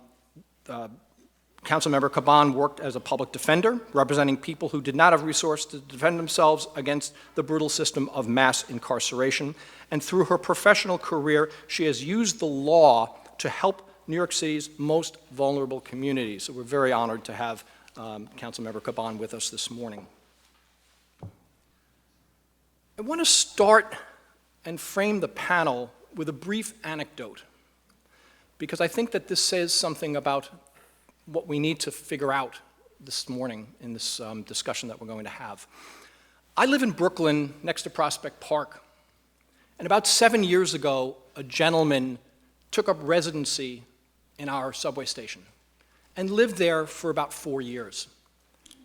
He was there probably 300 out of 365 days of the year, 5 at least out of 7 days in the week. He didn't have any obvious means of support. I'm not even certain how he fed himself. He wore the same clothes, whether it was August or February. He would wear very, very filthy clothes, generally with a hood. He wore goggles. And if that person had been aggressive or violent, we would have had a set of tools to address him, to address that issue and to help him get access to care. But he was beatific. He would sit there and smile, occasionally talking to himself or people we couldn't see. But he was calm, beatific, never threatened anyone. And if, again, he was a person who was engaged in aggressive behavior, the outreach teams would have had a set of tools with which to work with him. But I think the question of him being in that subway station raises 4 fundamental issues for us this morning. One is, what are our responsibilities as citizens of New York City to people who are living like this on the street? Is it appropriate that we just simply walk by and not do anything? The second is kind of the countervailing question, right? What civil rights does he have to be in that condition? Does he have the right to self-determination? Now, I'm not a psychiatrist. I wouldn't diagnose him, but I think it was fair to assume that he was living with a serious mental illness. What rights should he have to self-determination, at least without trying some kind of treatment regimen? The third question that's essential is, this is a person likely, again, I'm engaging in some stereotyping, but we're probably close to true, probably experienced significant trauma in his life. And would the process of moving him involuntarily to an emergency department or inpatient bed contribute to increasing that trauma? That's a very important question we need to ask in any of these situations. And then finally, moving someone to an emergency department or an inpatient bed is not the outcome we're seeking, right? That's the beginning of the process. So what is the constellation of services that will help that person make progress in his or her life and not return to that situation? And we really have an incredibly talented panel this morning to address those questions. I do want to make one kind of apology as we begin.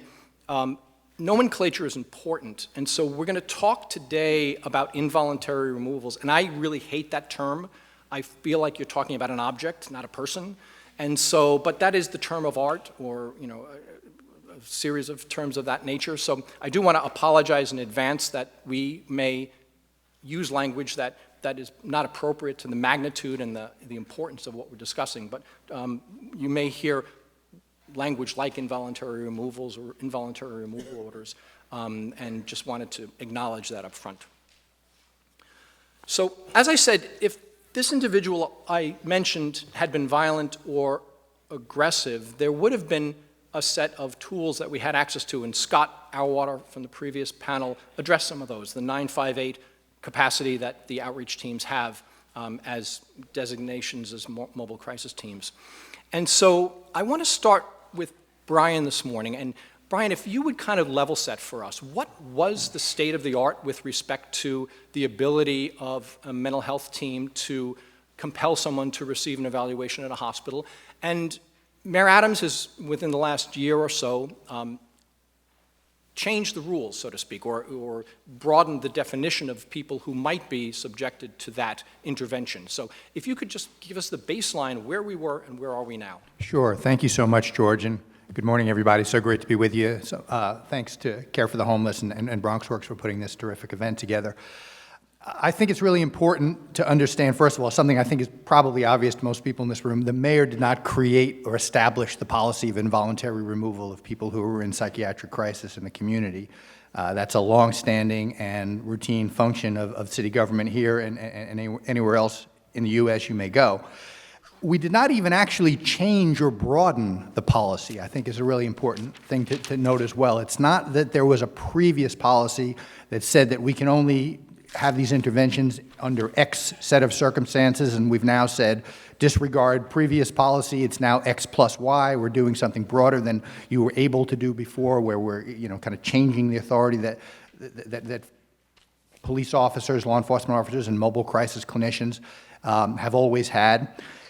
Instead, I think what we've done, the better way to understand this is to say that we have filled an information vacuum, right? We have attempted through information and education and training and kind of repeating of messaging to correct a pervasive misunderstanding that has resulted tragically in lots of situations where we have had opportunities to help people to escape or tragic circumstances and a horrific fate, but didn't think we did because of the way the law had been misunderstood. And I'll say more in detail about that in a moment, but I think it's kind of important up front to just kind of set what the philosophical underpinnings of this culture shift that we're attempting to bring about are.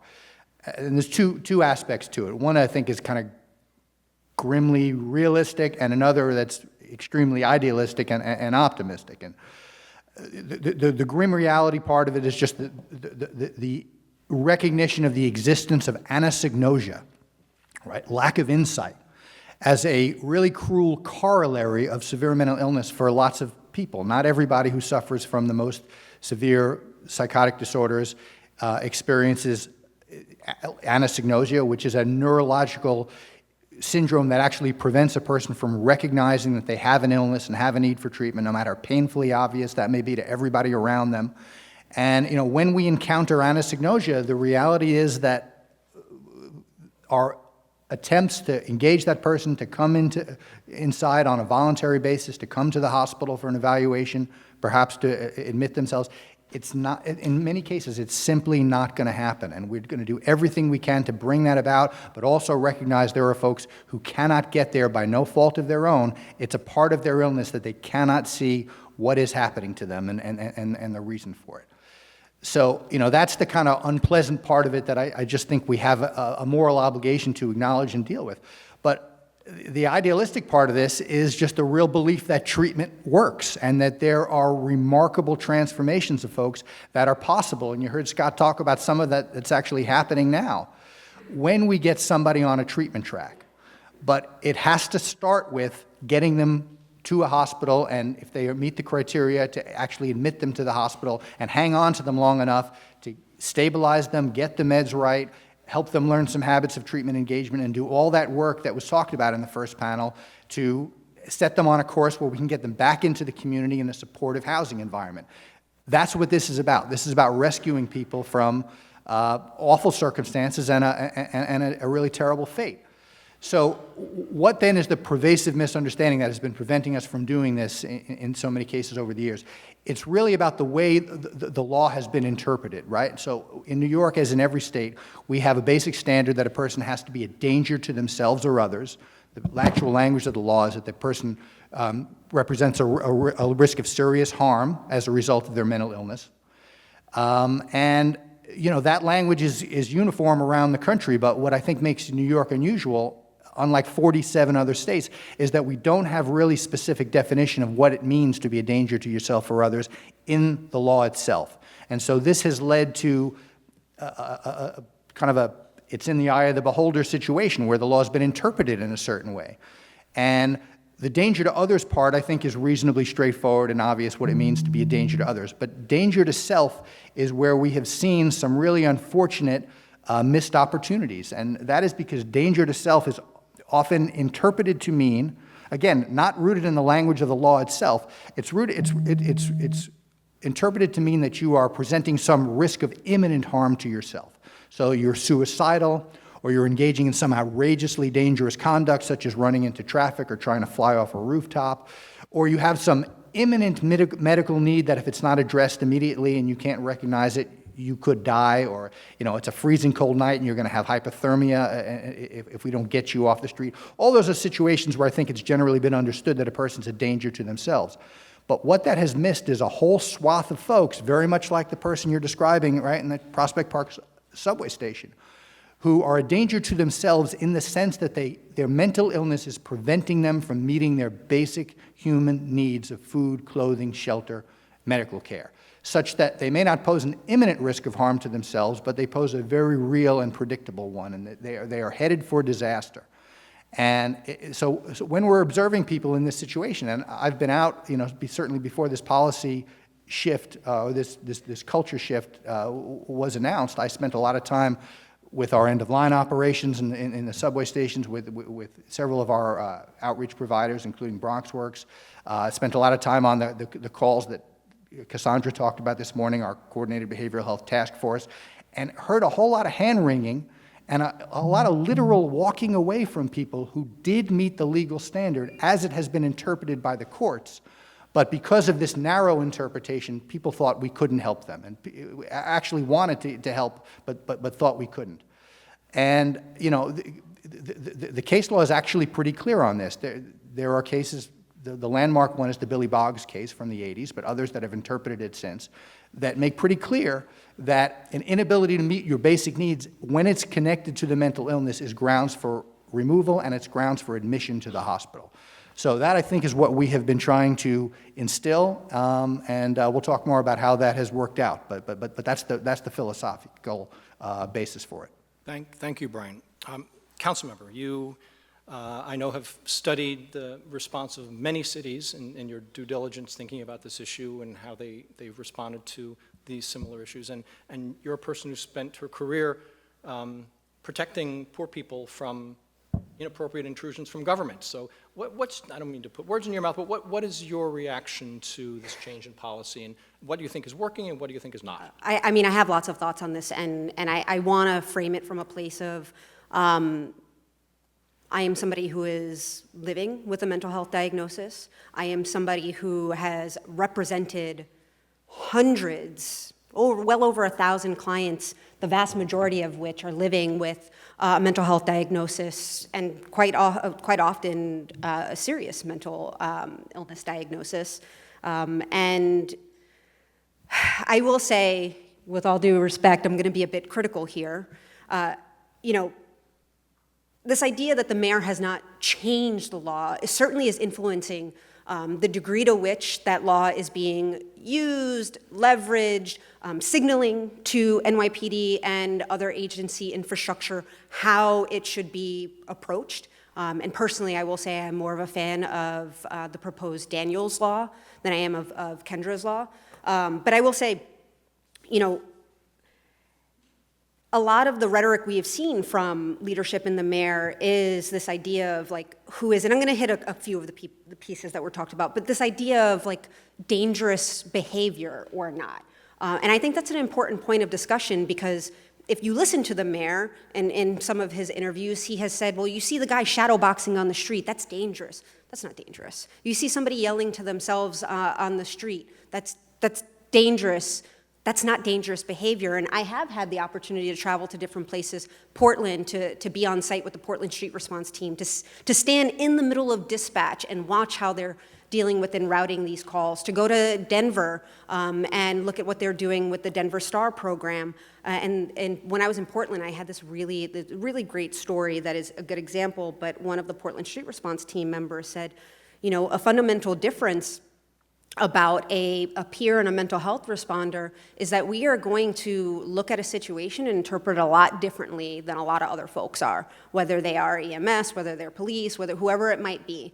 And they said, we had a gentleman, for example, that we got a call for, chronically homeless, living with an SMI, and they called us, and he was out on the street, hanging out, sitting on the sidewalk. And the report that we had gotten was that the gentleman had a bunch of rocks in his pocket. Well, the police officer that was part of this panel, the deputy sergeant that was part of this panel with us said, I'm going to be really honest with you. We approached the scene and that's a weapon to us. We're going to go in as though that is a person who is dangerous with a weapon. But Portland Street Response Team stopped us and said, no, we got this. We actually feel safe. We don't think that this is a threat. And they walked over, talked to the person, sat down on their level, which the police officers after the fact were like, we would never do that. And they were like, we know you wouldn't, but I don't feel threatened by this. I'm gonna sit down, talked with that person until one by one, he took rock after rock out of his pocket. And they were able to triage and care for that person with his immediate needs in that moment and move on.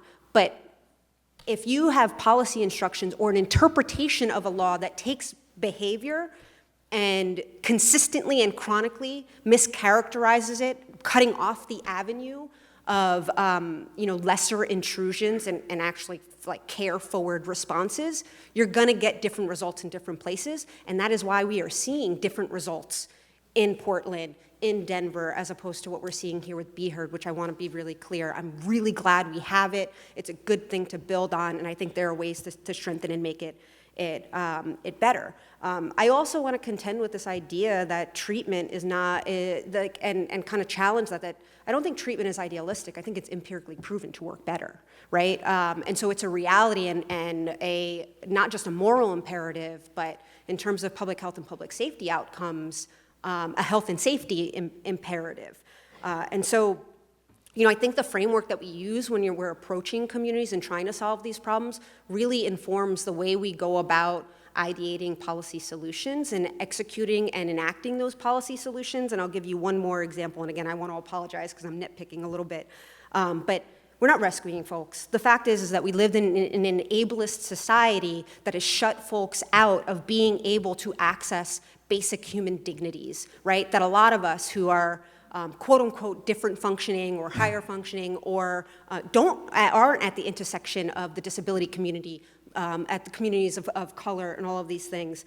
And so when we go in and implement these practices, it is about dismantling ableist infrastructure and saying that we are going to create more inclusive infrastructure that doesn't completely leave out different folks. So I think the approach is really important.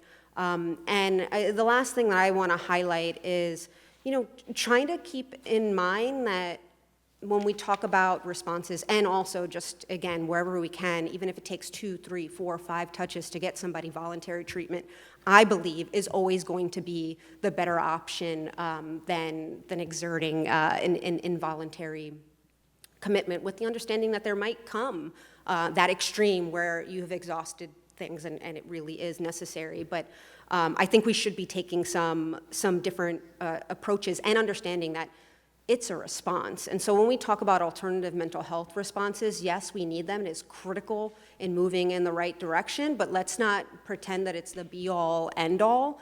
It's still a reactive response, and it has to be done in conjunction with building out a full continuum of care infrastructure. Like, the goal should be not just better outcomes when we're responding to people experiencing a mental health challenge or a mental health episode on the street, but the goal actually should be to lessen the number of calls we get for that situation because people have access to a continuum of care. And the last really big difference between some of the things I've seen around the country, and this has everything to do with policy and policy approach, is you have to have places to take people. We don't have enough places outside of an emergency room and a jail cell in New York City to take people to get better results on the alternative mental health response with that strategy. You see in other places that there are some better infrastructure options and more options of taking places, and there aren't policies that are gonna put people at risk, and I promise I'm wrapping in 30 seconds, but I'll give you an example.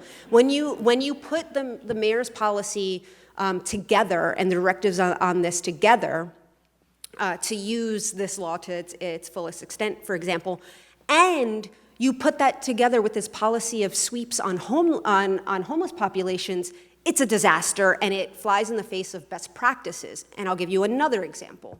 If a Denver Star team participant or a Portland Street Response team participant goes out, I'm going to give you another scenario, which is a common scenario. There's somebody who is experiencing homelessness, maybe neurodivergent, or has some sort of mental health diagnosis, sitting on somebody's stoop, right? They're on somebody's property, the person doesn't want them there, so they get a call, the alternative responder comes, and the individual doesn't want to go to a shelter, doesn't want to go to a hospital, doesn't want to go to the place. So they ask him in that moment, well, where do you want to go? We'll take you wherever you want. Wherever you feel the safest, most comfortable, we'll set you up with a cup of coffee. You want something to eat, we'll get you something to eat. Are you good clothing-wise? We got you. Where do you feel safest? And the gentleman said, well, I have this park, there's a tree that I really like to sit on. They will take you to that tree that you really like to sit under because you feel safe there. And under current policy, that kind of being in that space, right, or maintaining presence in a space like that could end up getting you swept up by the police. And so you're seeing how different policies intersect and actually end up being really counterproductive. Would you prefer to have this person, again, with somebody who now doesn't have to worry about that person unwanted, whether it's right or wrong, sitting on their stoop. We don't have that person agitated or in more distress because you didn't force them to be somewhere they didn't want to be. And then knowing that this is this person's favorite place to go, now that outreach team knows that I can keep going back to that place, keep having conversations with this person, build a relationship, and at some point he might be ready to enter some kind of treatment or access a continuum of care. And all of those things matter. Thank you. Dr. Riley, you're the only person on the panel, I don't mean to put you on the spot, who's actually been called upon to make the call, to say that someone is sufficiently in danger that they need to go to the hospital, whether they want to or not. We're going to put a point on it. You've also done this for a long time. What do you see, has your viewpoint on this changed over the years of doing this actual work? What light can you shed on this very real debate about where we balance the policy directives? I mean, you're not initiating a policy directive. You're making a call as a doctor. What can you tell us about this?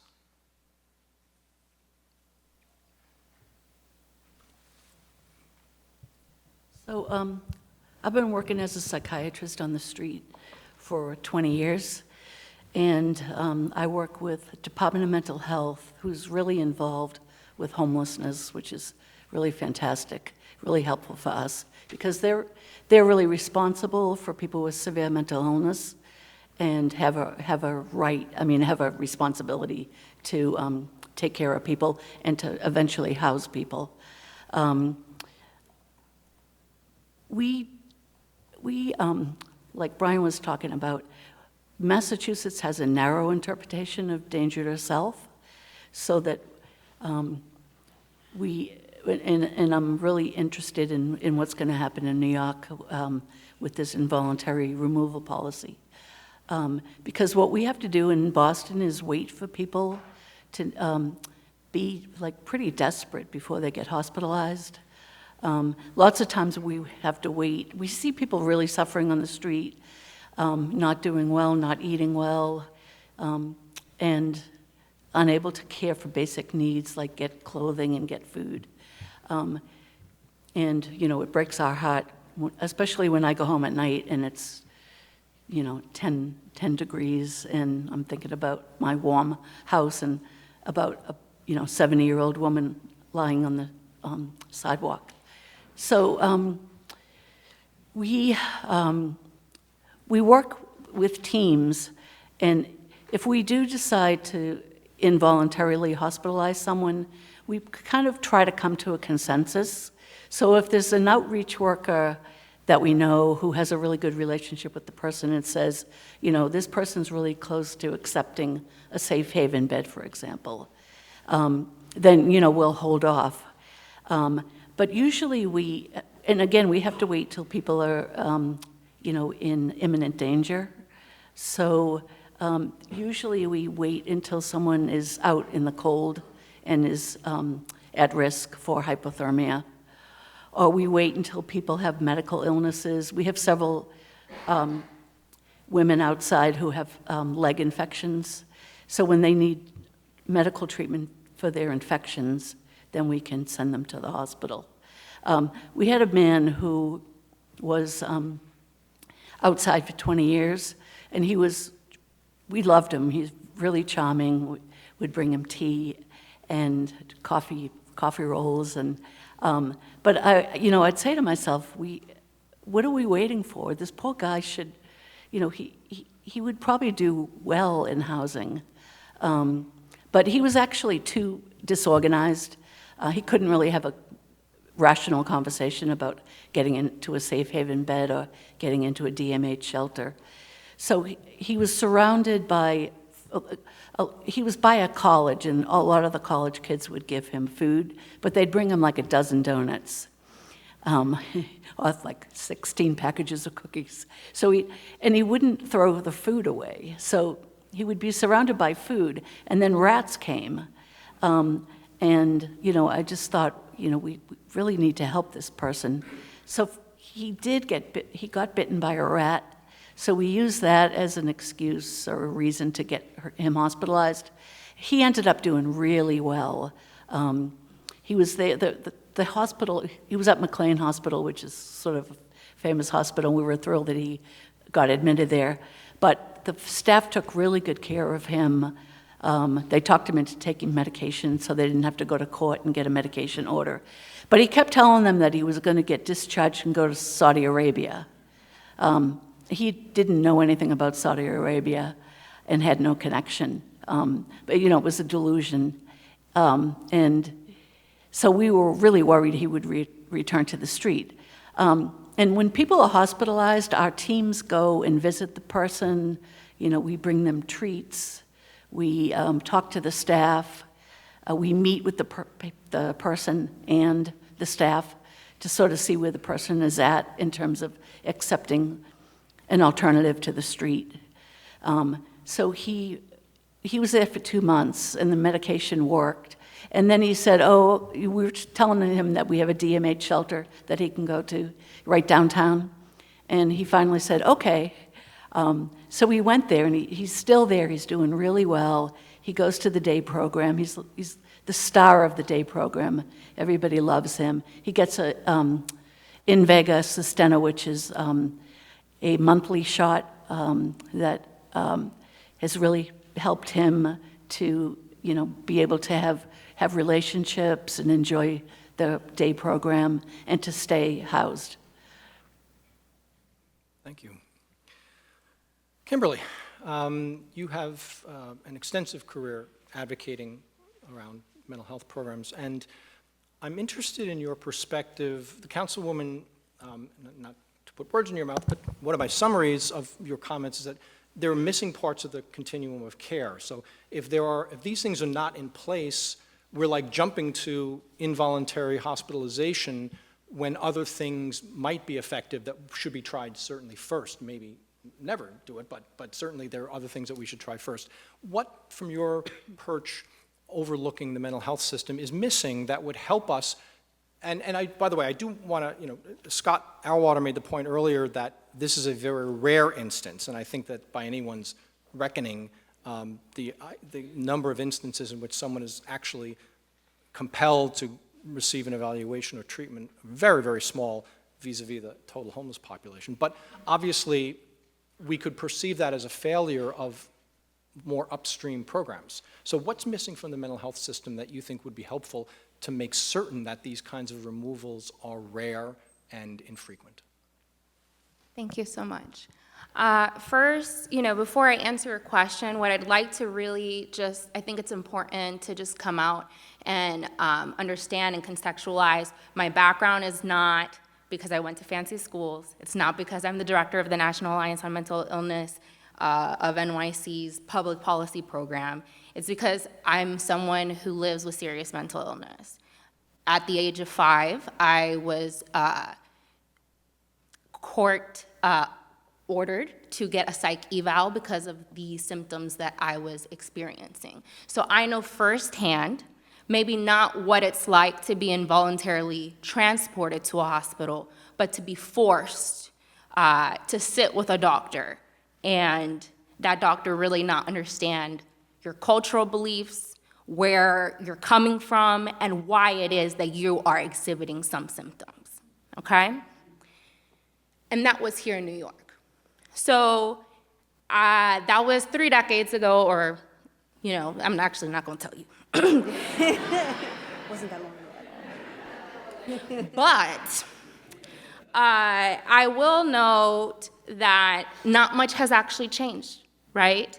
So what we're seeing right now is that instead of seeing involuntary as what it was designed as a last resort mechanism for certain cases where people are a danger to themselves or others, we're using that as a first response intervention. As a public health person, that's not really the greatest approach. What we're missing are peer outreach teams.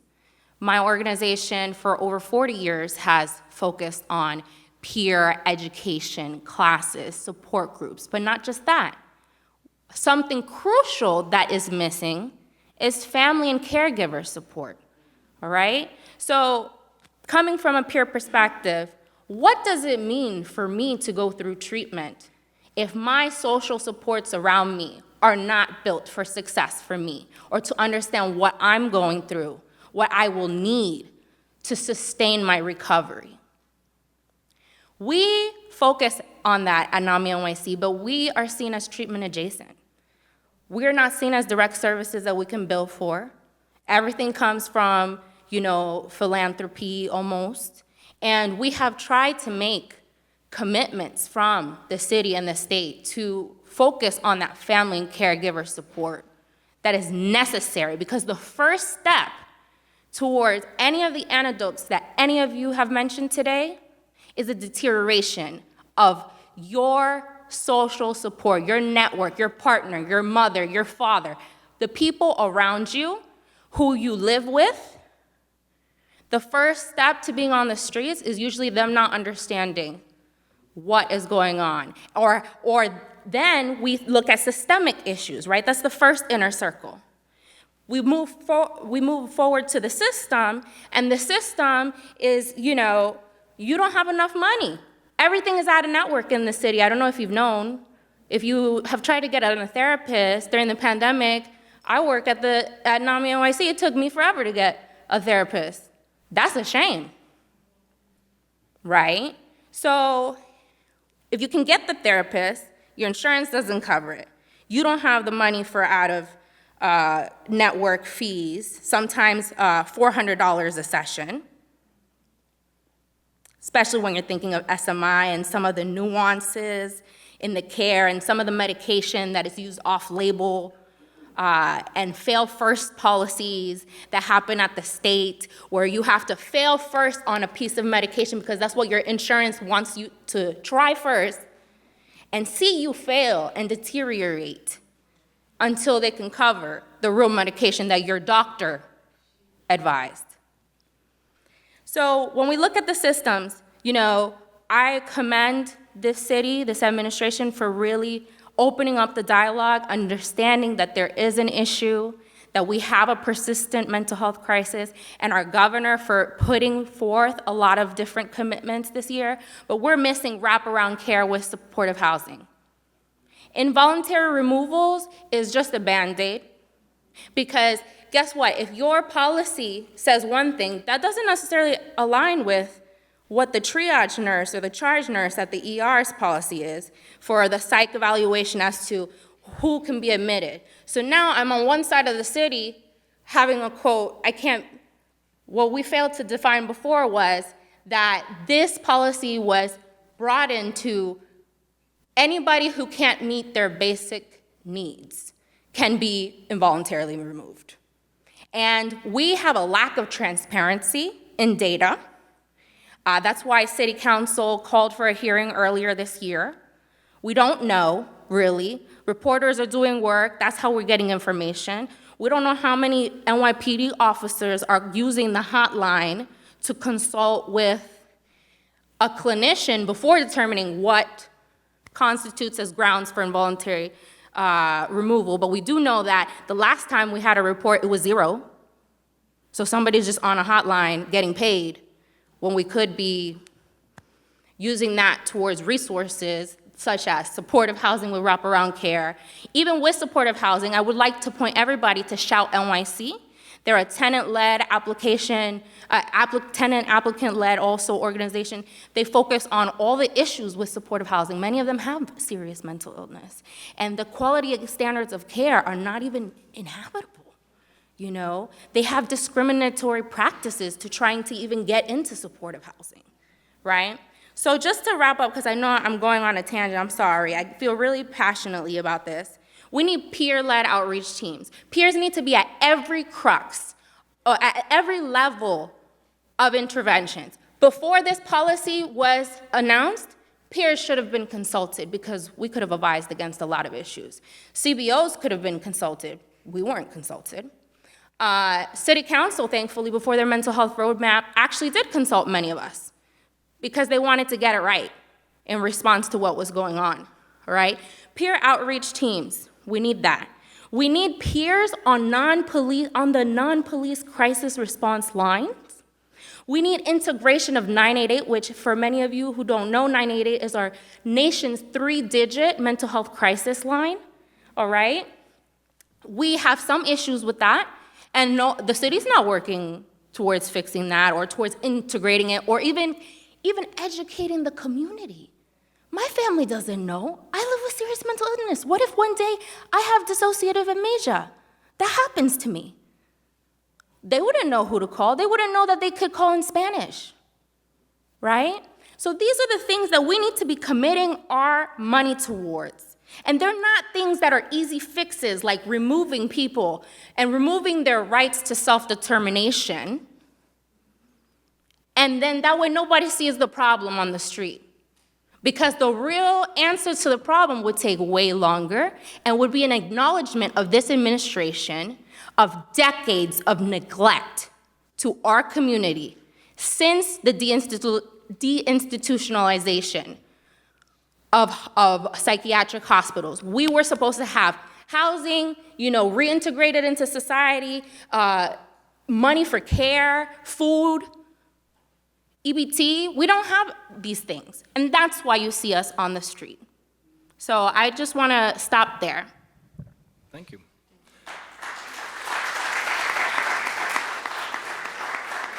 Brian, what has been the implementation trajectory? What has been implemented? What have the outcomes been? How many times do you have a sense of how many times has it been used and what the outcomes of those instances were? Yeah, so hard data on that is not something I'm going to be able to share at this point. I hope that's understood. I think we're moving towards a point where we're going to have something more concrete to say. But kind of speaking anecdotally, I would say that, look, there is a reality that to really scale this up to the point where the average New Yorker is really noticing a difference in what they see around them and on the streets and subways is going to take a lot of the investments in building a real continuum of care that the council member and Kimberly, I think, spoke of eloquently, and much of which I agreed with. We do, as Kimberly said, have a mental health system that has been neglected, shamefully neglected for decades, and we do have, I think, some very exciting and promising plans in place to reverse that. It's not going to happen overnight, but our Department of Health and Mental Hygiene has released kind of a grand vision of where we're hoping to go, which includes lots of really important investments, another 8,000 units of supportive housing, another 800 slots for IMT and ACT, increasing the footprint of clubhouses substantially across the city, which we already have an RFP out for now. So yeah, to really make a difference where we have the capacity on a large scale to get the kind of folks we're talking about onto the track of meaningful long-term treatment, that's going to take some time and some investments. What I think we have been able to do in the meantime is some really exciting proof of concept on a reasonably small scale with our Coordinated Behavioral Health Task Force, right? Those two meetings that we have every week, one with about a group of folks who are really well known to the subway system and that BRC works with, and another that are kind of well known in the streets and park environments that our other 4 outreach partners work with, where members of Cassandra's team, work through this list with that group every week, and I'm part of those meetings.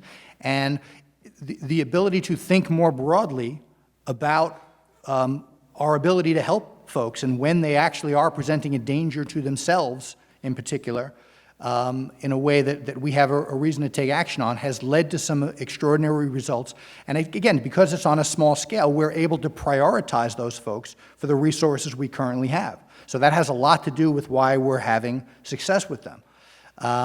But Scott talked about a couple of the stories before, and it's been, Andy Newman did a story in the Times a couple of months ago. I don't think anyone can deny that there are folks who are getting care, who are reconnected with their families in ways no one thought possible, who are connected with their treatment teams who have been completely alienated from them. We are seeing some results in ways that are exciting to me and that make me know that as we work to solve these larger systemic problems, we're going to get to an even better place. And let me also say, I think it's really unfortunate to me that so much of the debate on this issue and so much of the reason we're always kind of talking past each other is because the arguments have been framed in extremes, right? It's the recovery model versus the medical model. It's self-direction versus completely telling people what they've got to do and imposing everything on them. That's actually not the world we live in. And I don't think it's consistent with what actually our policy as a city is. Involuntary mechanisms of any kind, whether it be Kendra's law, whether it be involuntary removal to a hospital or admitting someone to a hospital when they don't want to be there, is absolutely a last resort. And all of the important things we have to be doing before we get to that point, I think with the limitations of resources we have now, I really do believe we're trying to do. But I do think there's a question that can't really be avoided here, is that what do we do about the person who does not recognize their illness, does not recognize their need for care? They may have a delusion, right, that is driving their presence on the street. They may be sitting in front of their apartment building that they were evicted from 20 years ago because they're waiting for the super who actually moved out and is not even the same super anymore, but they think that particular person has their key and is going to let them in, and that's the thing that they are driven by, and they're not going to leave that spot until that happens. Or they may have had an experience in one of our safe havens where they were convinced that the nonprofit organization operating it was trying to kill them, trying to poison them, poisoning their food, planting devices in the wall. That's the reason they left. When we're engaged with that particular person and we've offered them the best of everything we have, and that's the case of a lot of people on our top 50 list, what do we do then? Do we walk away? Do we say, okay, well, this is just not working, so we're going to have to just let you rot on the street? Or do we recognize that person may be a danger to themselves in a different way than we had been thinking about before? And Thank you. Councilwoman, I'm going to do the magic wand thought experiment. Okay. The Biden administration delivers $100 million to New York City tomorrow. You're in the council, and you need to advise the mayor or come to some agreement with the mayor in terms of what that money should be spent on. What are the 3 top priorities that you would, addressing specifically the kind of person that I set this up with anecdotally, the kind of the person living on the street for a long time, possibly with a serious mental illness? What are the 3 top programs that you would implement with that money? Ooh, okay, sure. But I think it's worth engaging with what was just said to lead into what I think those investments should be, but also first and foremost, I don't think I'd make a recommendation without demanding having peers at the table to inform the recommendations, should I get such an audience as the president. But I will say that I don't think that when I approach trying to tackle this issue with my laser focus being, again, the best public health and public safety outcomes that provides the level of dignity to each individual that they deserve, that it's about talking about the extremes, because I'm a policy wonk.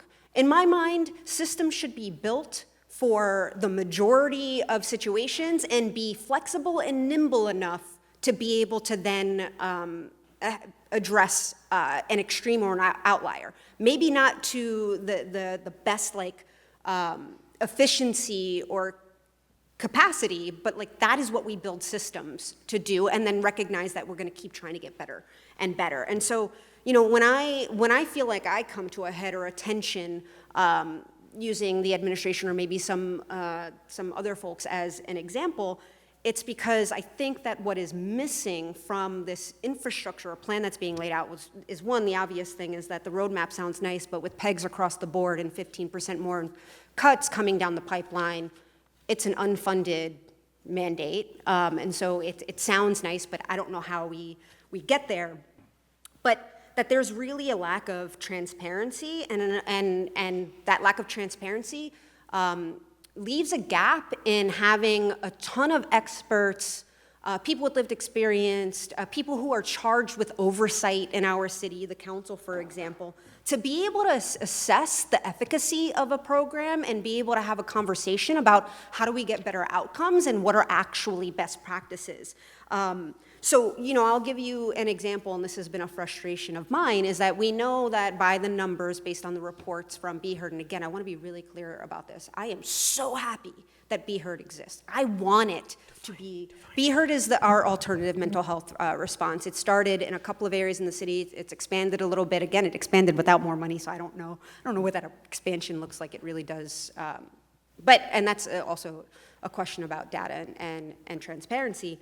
But what we're seeing is that the numbers that we do have, which like a quarterly BHERD report that I looked at recently, I think was like between 8 and 10 pages, the quarterly reports that I've seen for some of these other programs in the country that I've talked to, about 30, 40 pages worth of really, really deep information and data, right? Like that's the kind of under the hood look that we need to, again, be able to strengthen the program, and that doesn't exist at the moment. And the other thing is that even with the limited information that we have available to us, so that we're not just going off of anecdotal stories from folks that are touching the work, but we know that the police are being called in a far higher percentage of calls with our BHERD model.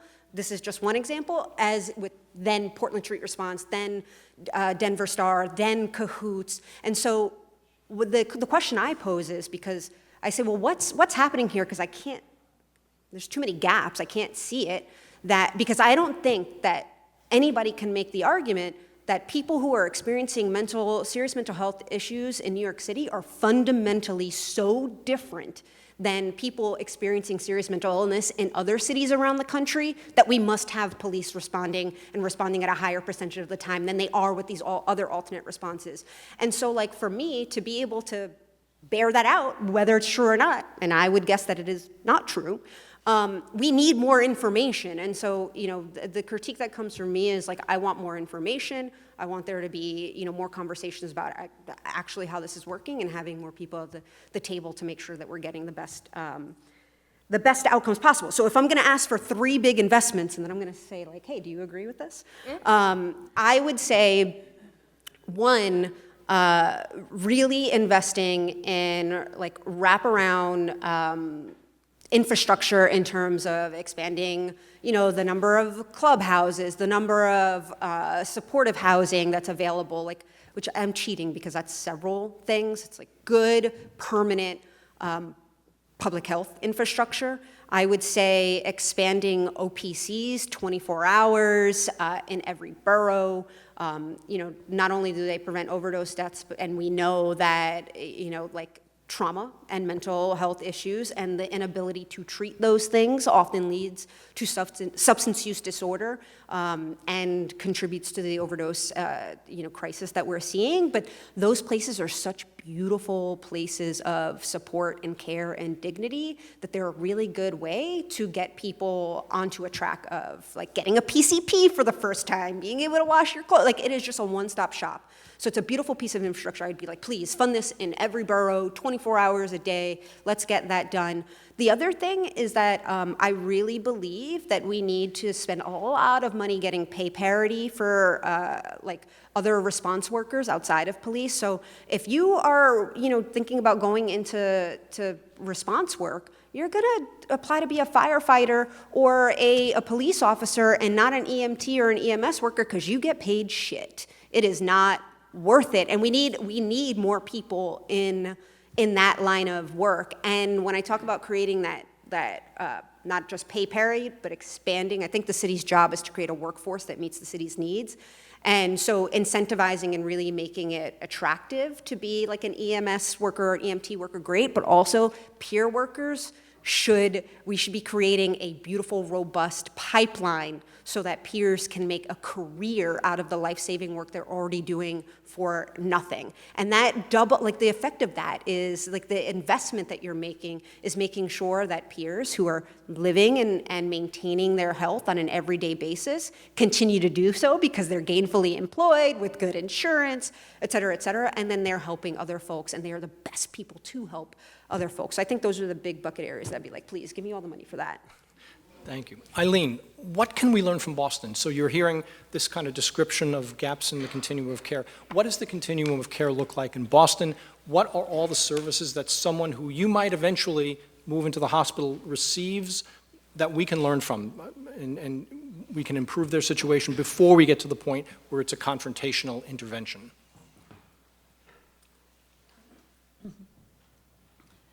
I mentioned Mass Department of Mental Health.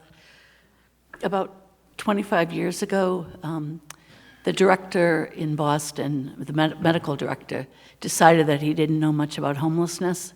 And the way that the clinics that served serious mentally ill folks was set up is that people waited in their offices for people to come in. And if they didn't come in 3 times, they would be closed out from the services of the Department of Mental Health. But this physician realized that, people aren't coming in, especially homeless folks. So he visited several shelters in Boston and recognized that there were so many people there who seemed seriously mentally ill, people in the corner of the shelter lobby hallucinating, and people that just seemed really that they needed treatment. So what he did was he assigned psychiatrists hired by the Department of Mental Health to all the shelters in Boston.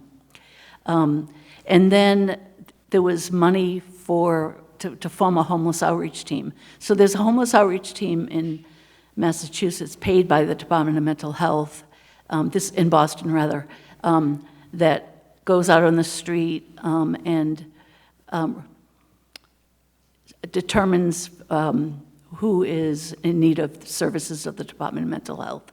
So we follow those folks pretty closely, and we have 4 Department of Mental Health shelters that are, less chaotic than the city shelters.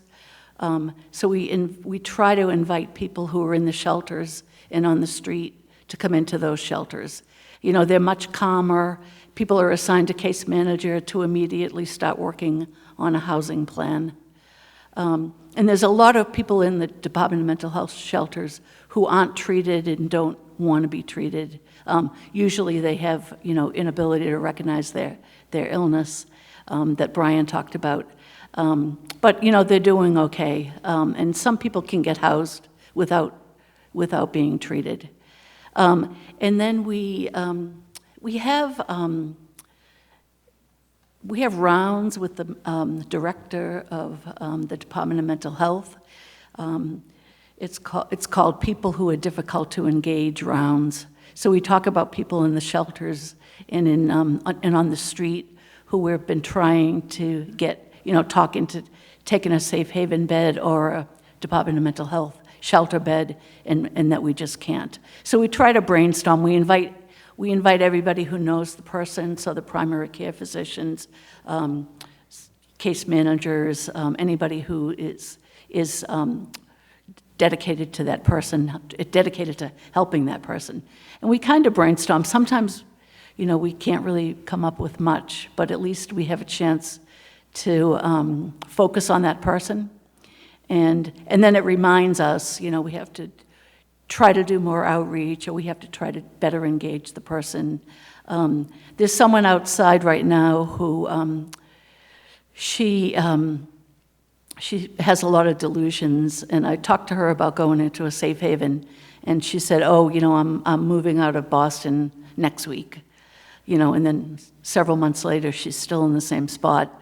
But I think constantly bringing up that there's an alternative to the street. The safe havens that we have 8 safe havens, and people get their own bedroom. There's 24-hour staff. They get 3 meals a day. There's no rent. It's pretty welcoming and hospitable. So a lot of people that we think we can't help at all, we can talk into going into the safe haven beds. Thank you. Kimberly, is there ever a situation where you think compelling someone to receive an evaluation is appropriate, or do you feel this is simply, when we get to that point, it's just failures of previous attempts at interventions or failure to try? Well, first, I just want to answer by saying I am not Dr. Riley, so I am not a clinical psychologist or psychiatrist who could actually determine that. I think that those people need to be in the room when writing our policy, when working to expand our policies, to narrowly define what constitutes as a danger or an imminent danger to yourself or others. I'm on the steering committee of CCIT at NYC. It stands for Correct Crisis Intervention Today of New York City. I welcome anybody to look at their website. And we have determined some narrow definitions based off of focus groups, based off of clinical studies, based off of the CAHOOTS model for non-police response that's operating out of Eugene, Oregon. And so it is not, even though I am a policy person, it is not my place to actually make that determination without having several different people in the room. And I think that's what the issue is that we're constantly seeing this as a divide, and it shouldn't be. It shouldn't be us at different extremes, quote unquote. It actually should be a peer CBOs, the clinicians, and the policy wonks at the table. There's no reason that it should be different consultations at different times. That's why I also really, and our organization really gets behind Daniel's Law, because they created a regional council and an accountability council in their legislation to hold the potential response teams that would be peer-led at the state level if this were passed and enacted.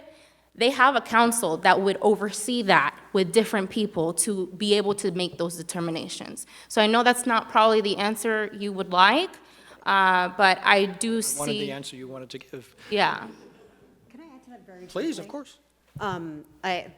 Just like a beautiful answer. And I think it also adds a layer of, for lack of a better way of articulating it, of checks and balances, right? Because, and I will share this using a personal example, like, I agree. I'm not a clinician. I can't make those calls, make those determinations, but at the same time, as a queer woman of color living with a mental health diagnosis, there is something that I bring to the table and need to bring to the table when in with an advisory psychologist or whatever it is. Because the reality of it, and I chair the Committee on Women and Gender Equity, and so, we've done a hearing on long COVID, and a lot of that focus was on just the historical medical gaslighting of particularly Black women and women of color and queer and gender nonconforming folks, which I've experienced, right? Like, battling chronic pain and autoimmune issues, went to a doctor, a cisgendered white doctor, and when I described my symptoms, what had been going on, was met with like surprise and told, "You're so articulate." I mean, tell that to a brown woman. It's just, what the undercurrents of that are. or just like being dismissed a lot of the time when I'm there to see a specialist in a certain area. You know, I had the struggle of showing up and being like, well, my body is reacting to things differently. I've lost weight and I'm really concerned about it. The first question being, well, were you trying to lose weight? Like, I wouldn't be telling you about it if that was my goal. And this may sound like really not a big, it is a big deal, and it is something that our communities deal with, trying to engage with our medical providers, and especially like when we get to the stage where we have to see multiple specialists and things like that. And so being able to have everybody at the table at once, like, allows for those gaps not to, you know, to remain, and like really closes them, and have tough and hard conversations around how we create the best system that like leaves no one behind. Thank you, a wonderful point. We're going to pause here and move over to questions from the audience.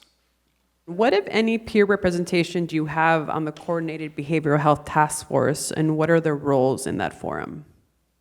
The Coordinated Behavioral Task Force includes the agencies and the outreach partners who are working with this particular population. Many of those agencies and outreach partners themselves have peers on staff. So in that sense, there is peer representation because the folks who are part of that organization are representing all the work their organization is doing, and are kind of there as spokespeople for the various outreach that has been happening during the past week since we last met by their own staff, which includes peers. At the beginning of this year, OMH issued guidance to inpatient providers that encouraged them to adopt a more flexible approach to involuntary removal. Have you observed any changes in providers' behavior since the guidance was issued?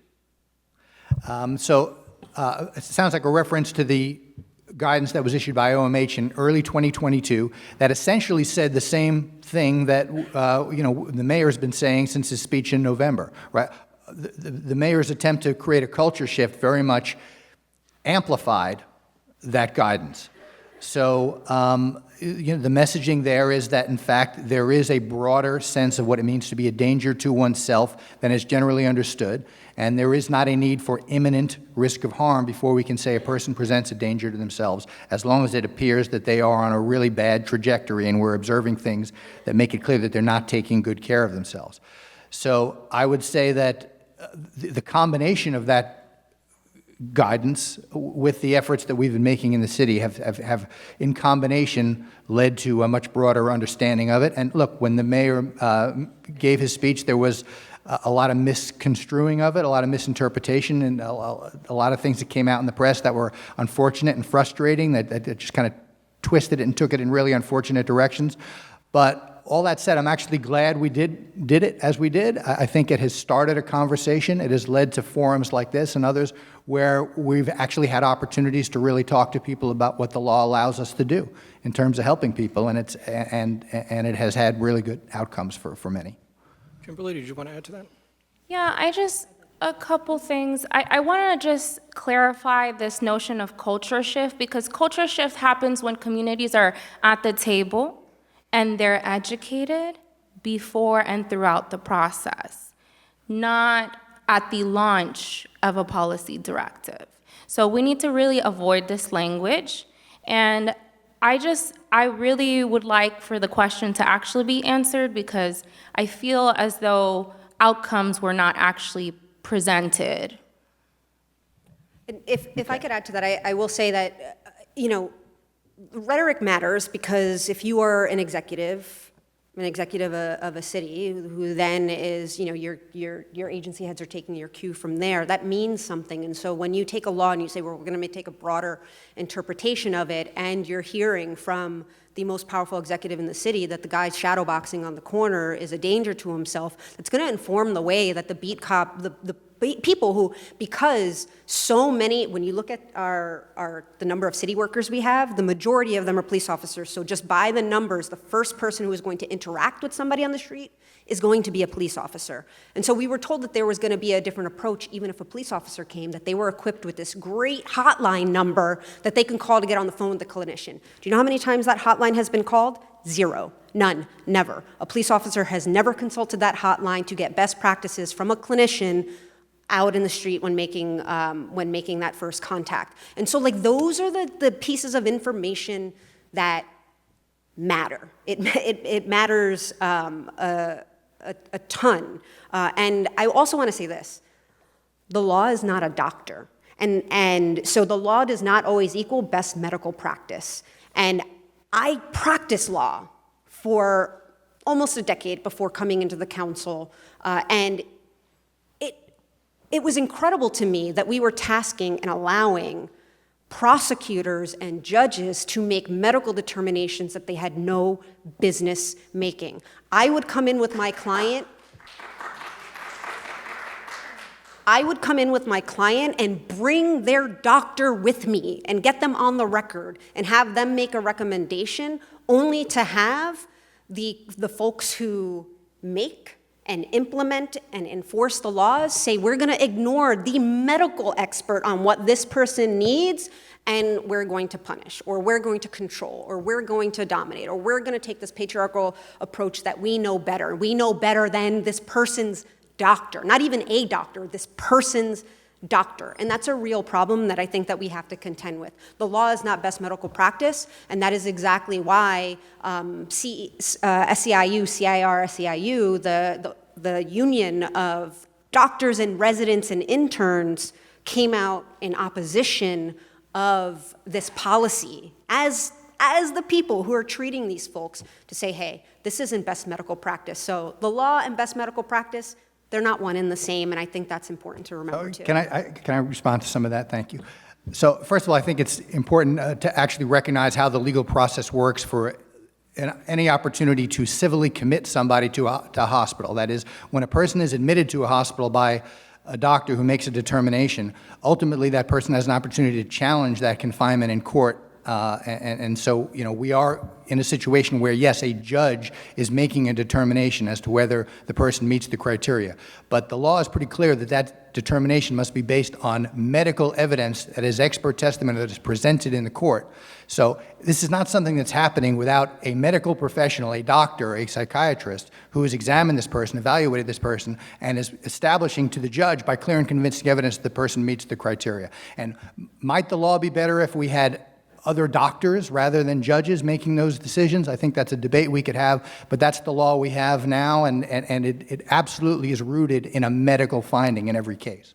To be clear also, I am addressing the criminalization of mental illness, and so again, because there isn't this continuum of care, and because it's most often a police officer that's engaging with the person, they have a couple of options, a hospital or Rikers Island, that those same rules do not apply when you are charged with a criminal offense, and the prosecutor and the judge are making a determination about the disposition of your case. Right, which is a whole other conversation we could have, council member, and we might even find more common ground on that than we are today.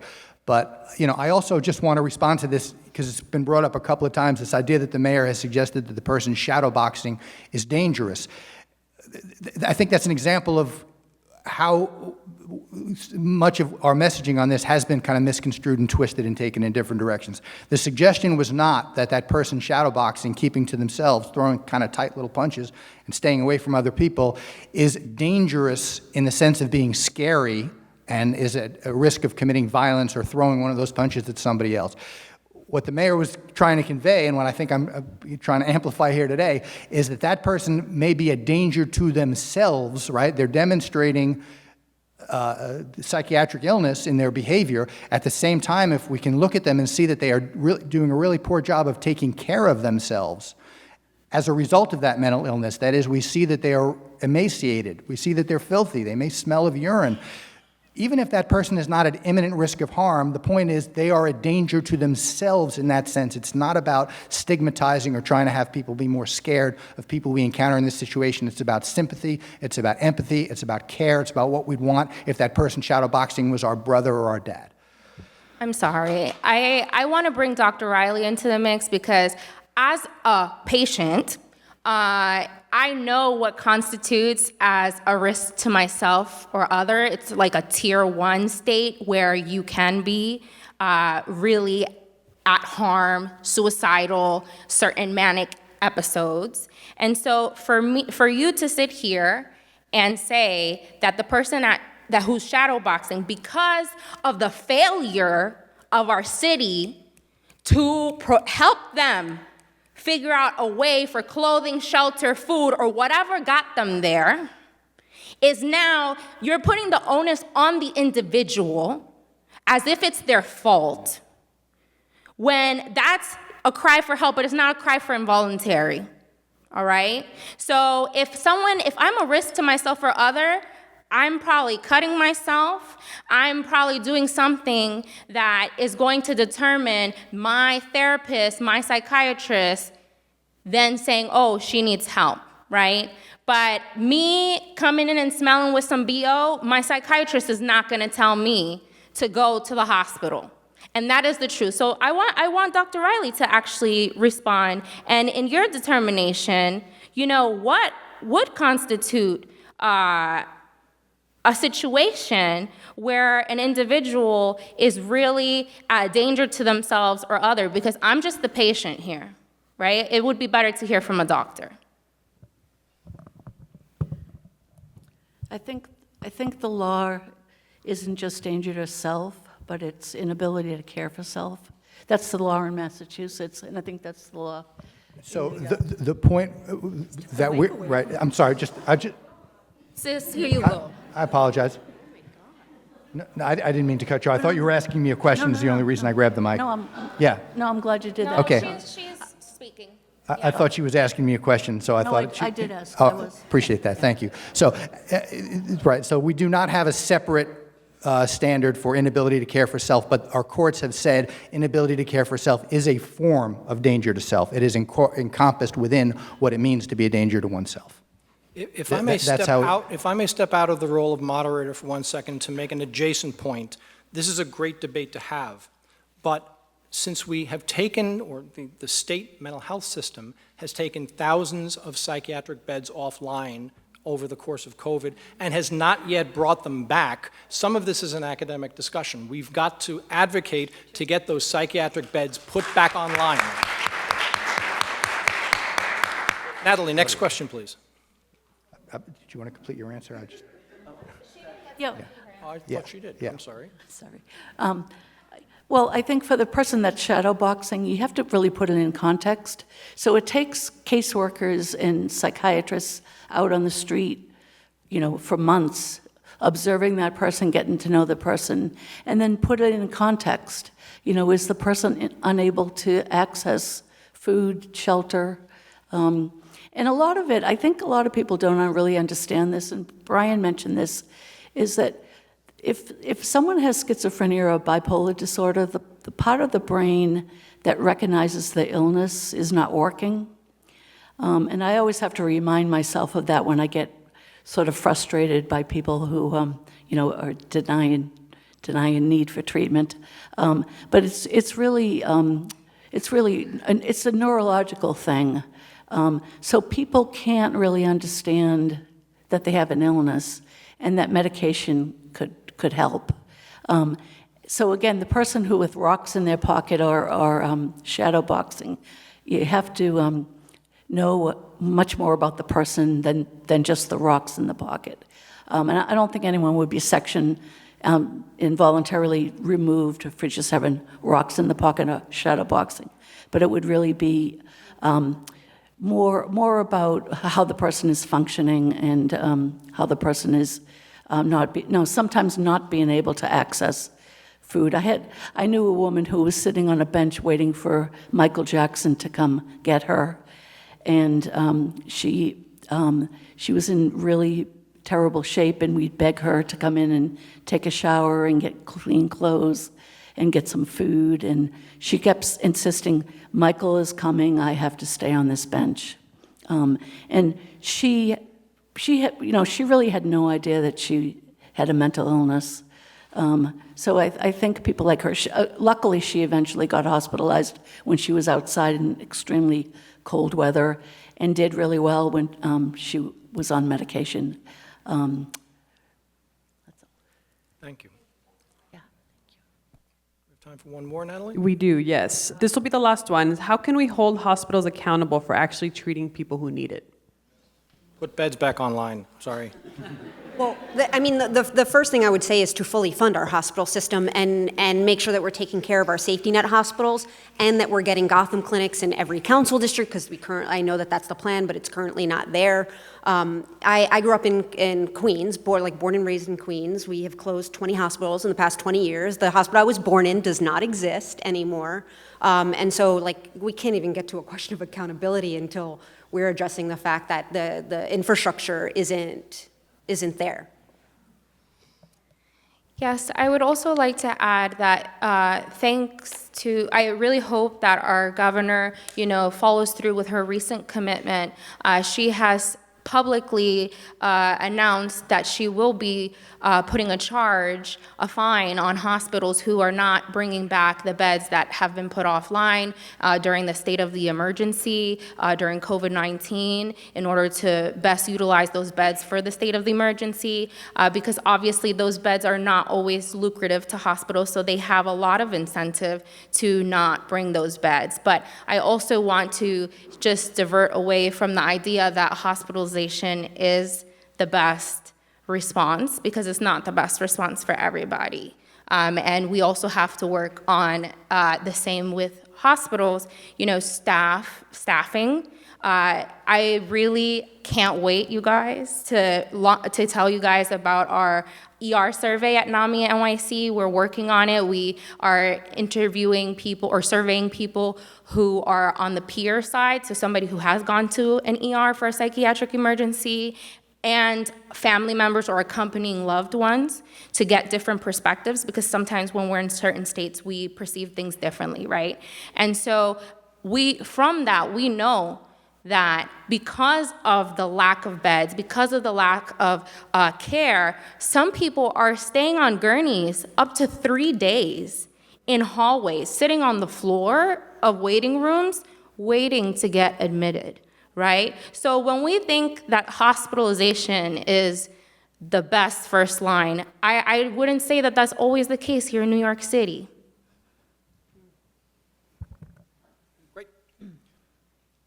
Please join me in thanking a lively panel. And let me thank all of you for spending part of your day with us. I think the turnout this morning is an indication of how important these issues are to the people who do this work every day in New York City. That's you. And I want to thank you for being here, and thank you for being engaged in the dialogue. And we'll see you at our next policy seminar in the spring. Thank you all.